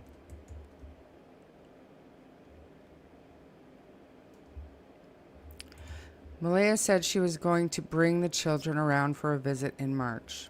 And I mean, I just do. I think that she was trying to build a bridge that she had burnt. And it could have been because she was planning on leaving, coupled with Janie wanting them out, looking for support. And it just never happened. I didn't know Janie was evicting them. Of course, she wanted to reconnect the support system. Yeah. Imagine my surprise. When like, you heard it from one side of the family, right? And thinking, okay, well, maybe, but maybe not. But the side of the family I heard it from made me tend to believe it. But then I heard it from the other side, and I was like, wow. So, I mean, that to me solidified it. It was real because they're not protecting each other in my head. From the first time D Wood came out on a live with Daniel in chat, that's when I lost hope for Jack and Lily being alive. Wasn't that strange, Mike? I remember that because Daniel would be in the chat and Durwood would be on the live stream talking, and Daniel would be saying how much truth there was to what Durwood was saying. But since then, Daniel has come out and basically said, oh, I don't know if he said it in public, but that Durwood isn't being truthful. He doesn't know what he's talking about. I don't know if he said that in public, though, but yeah. Darius's Law. Go hit up my community. I've got the post. I've got the link there. Hard time agreeing with that. Wasn't her place to maintain that relationship. Malaya blocking Belinda and going to the RCMP as well as Cheryl is complete bullshit. I don't know what you mean by that. It happened.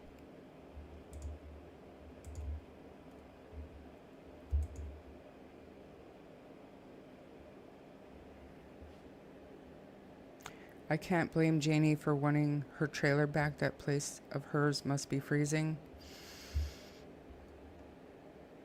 And from what I understand, like a lot of the stuff outside of the trailer, like on the property, the condition that we saw the trailer in, Janie didn't keep it like that, from my understanding. LB. Who's LB, guys? Where does Belinda live? Musquodoboit. Just wondering how far from Lansdowne. Yeah. I did disagree with you, Ron. Malaya had complete control. Who would be able to see her kids? Malaya said somewhere in a message, it's on the internet, that she was embarrassed to give her address to anyone. Can't blame her. Janie moved back into the trailer yet or still in the RV? As of November, she was still in the RV, but I think that could be for optics. But I mean, I don't know at this point.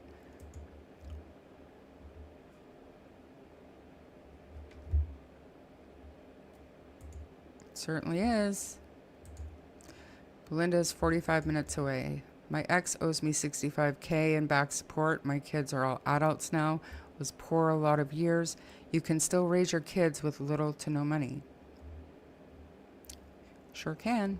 Most of us have done it. Feel so sad for Jack and Lily being around this environment. Believe me, they knew everything that was going on. How sad. But do you know, like,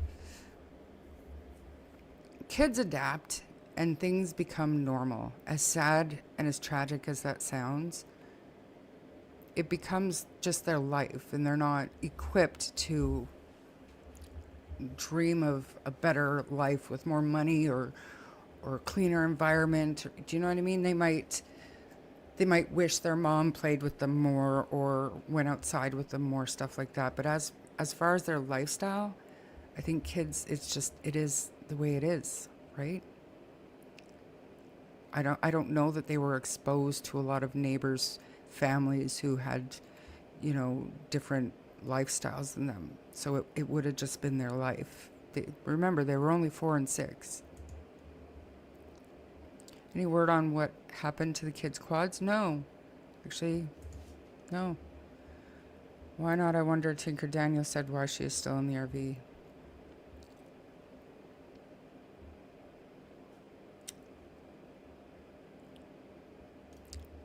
Yeah.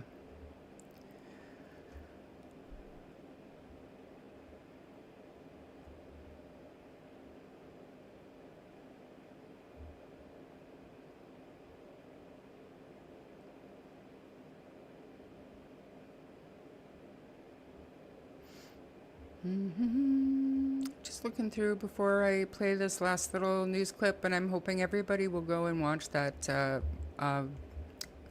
Victim 1, The Survivor. It's so good. Google Earth shows years prior the condition of the trailer on Lansdowne was rapidly depreciating with those two living there. That's my point. I think to me, and I mean, I'm just speculating here, but to me, every day when Janie wakes up in that RV and, her dog is in that RV, and we all know how important the dog is to her. And then she goes outside to her yard and sees the condition of the property depreciating and becoming more cluttered. Probably get pissed off.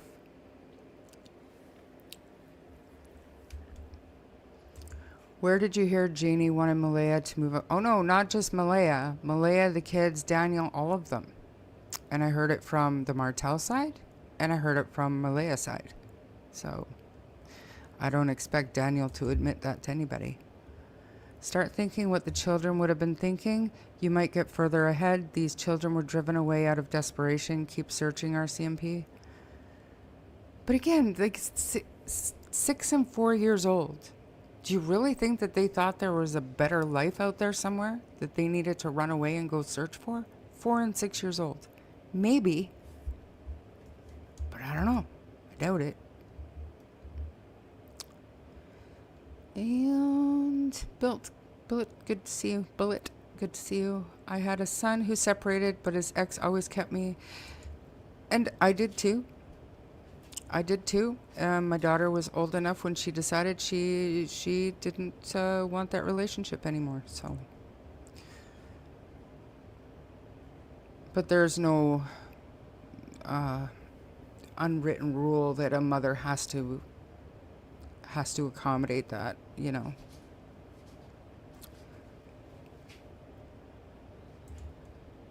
What if Malaya and Daniel were fighting in the morning of Friday and the children ran off because they were scared? That is absolutely possible. Absolutely. But if they did, I think they would have ran off in the direction of the road, seeing as how that was where their scent was lost.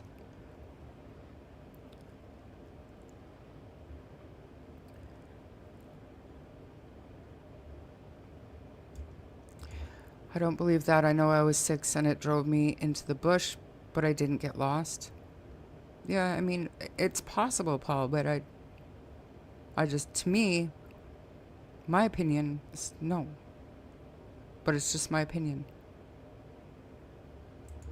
Sonny's doing a great job of appeasing Durwood. And you guys have to remember, 7 weeks in,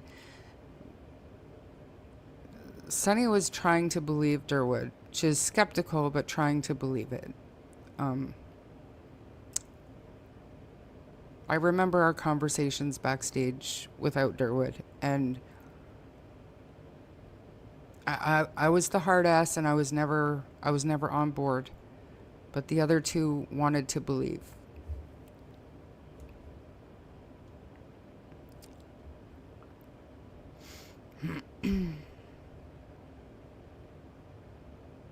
Okay.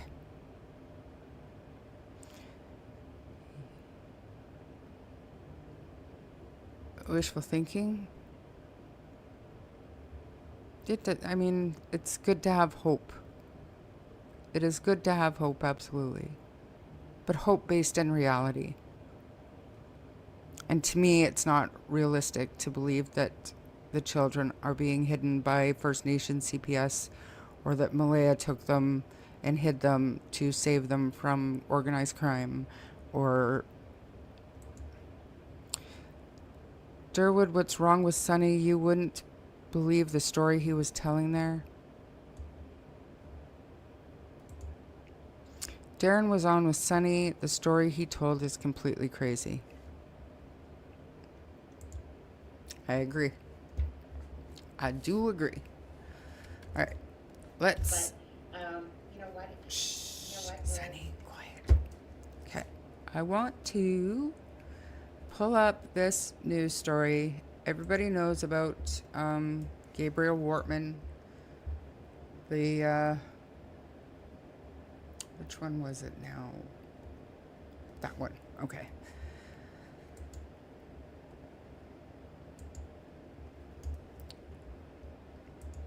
Moving on for today from Jack and Lily.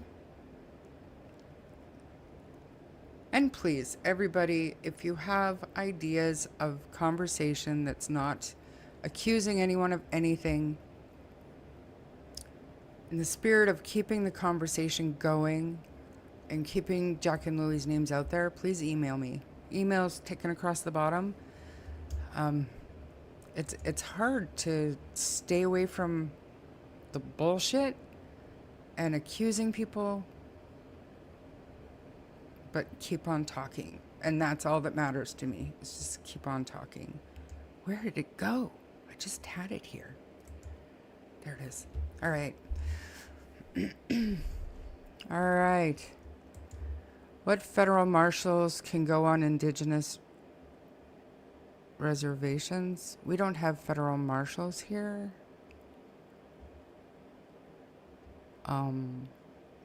RCMP can. But legally, there could be issues for a father not to be in their children's lives. From my understanding, I don't know what you're saying there, but from my understanding, he chose that. I find people are reaching when they look at these photos thinking they are finding clues. The police were there in person.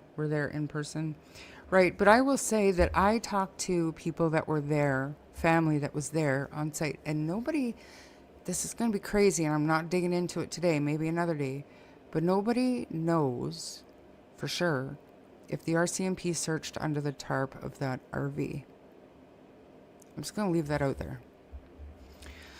I'm curious if the trailer was renovated. Was it started recently or after the children were gone, like the yard? Yeah, I don't know.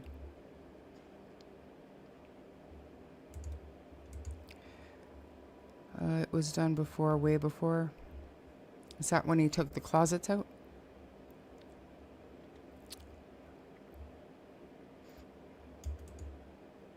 Has CPS ever taken the children into protective custody? Well, we don't know, because that's protected information. So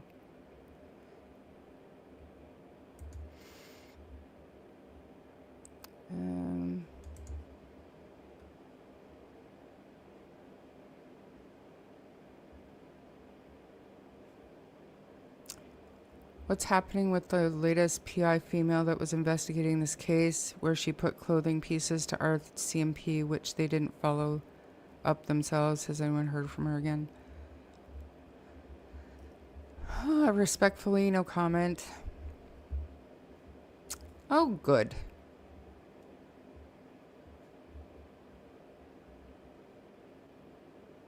Okay. This is the one that I want to watch.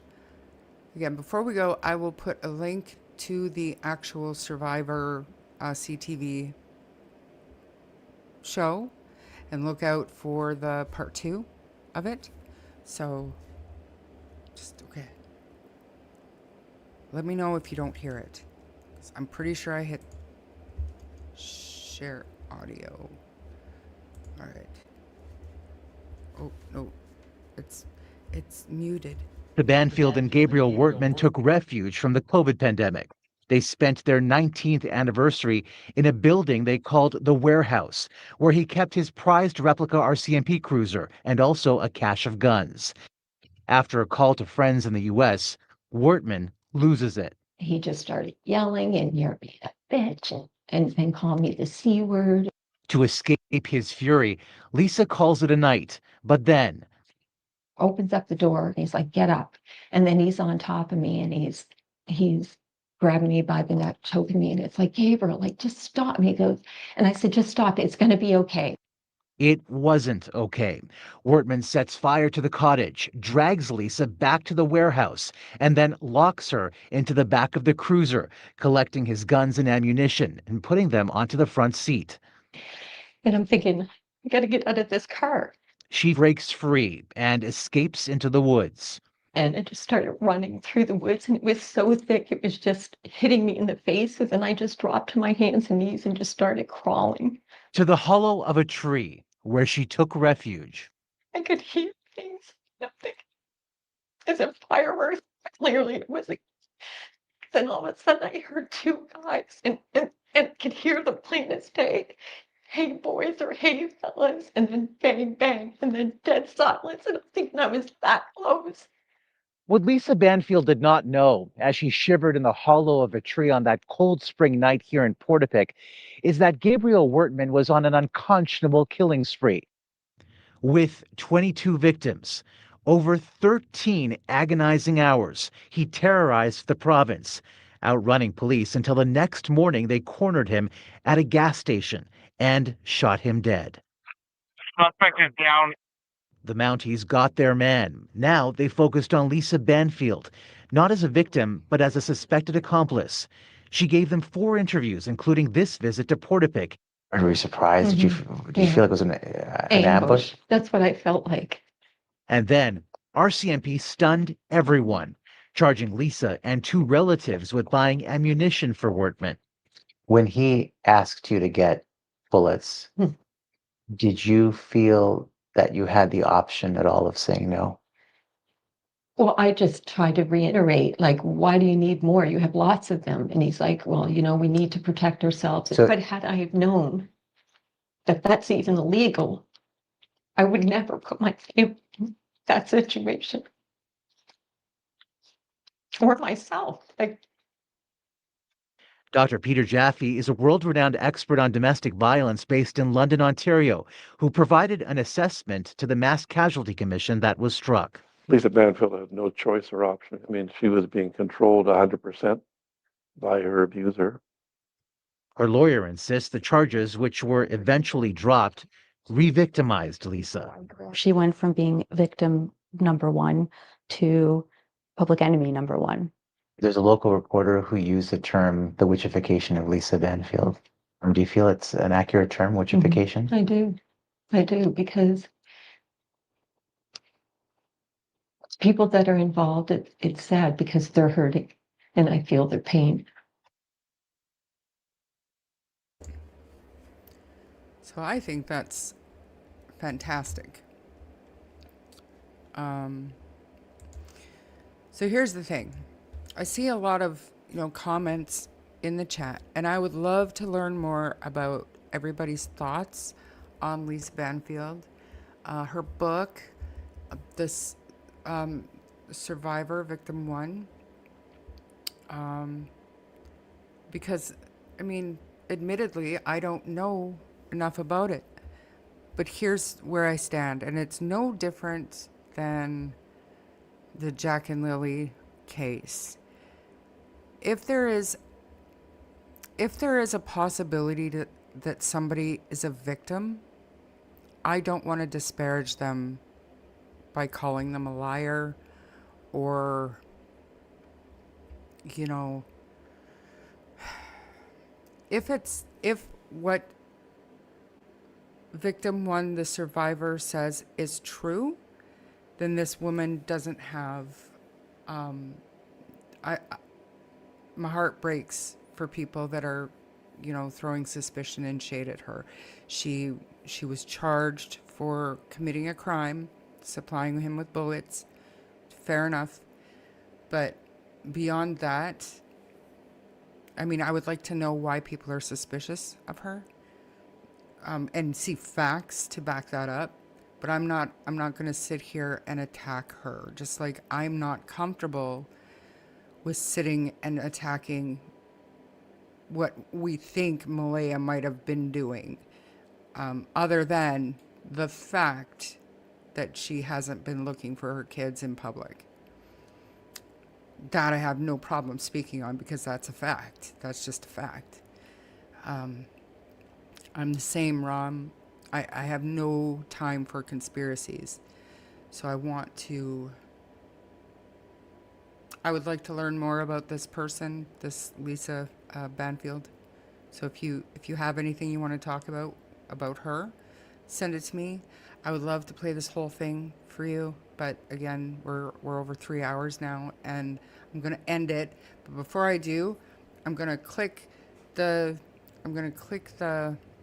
this here so that I can copy and paste it in the chat, and then you guys can go and watch it if you haven't seen it. And now I'm home from work for at least 11 days. I'm going to try to do lives more often. We've got a good chance of getting Darius McDougall's family on finally. And, you know, we're going to keep these kids' faces out there and keep trying to talk respectfully about everything that we learn. But give me a second. Let me, I'm not going to play it, but I'm going to pretend to play it so that I can get the link for you guys. One sec.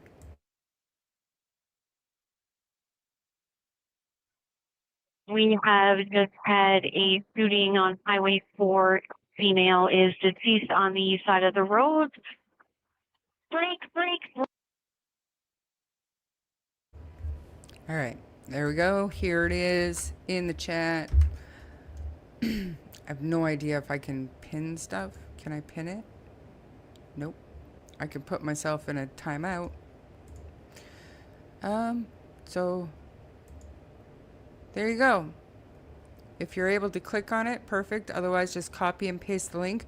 Go and watch it. Like I said, I've heard there's a part 2 coming out right away. I thought it was very well done and gave me a whole different perspective on this guy who I already knew was a monster, but I didn't know how deep it went, right? Don't forget everything that we talked about the medium security prisons and the bullshit that's going on. And I hope everybody has a fantastic Saturday night. Thanks for spending time with me. Thank you for the super chats and the memberships. You guys are amazing, and we'll see you. Yeah, heck, I'll say it. We'll see you tomorrow. Bye.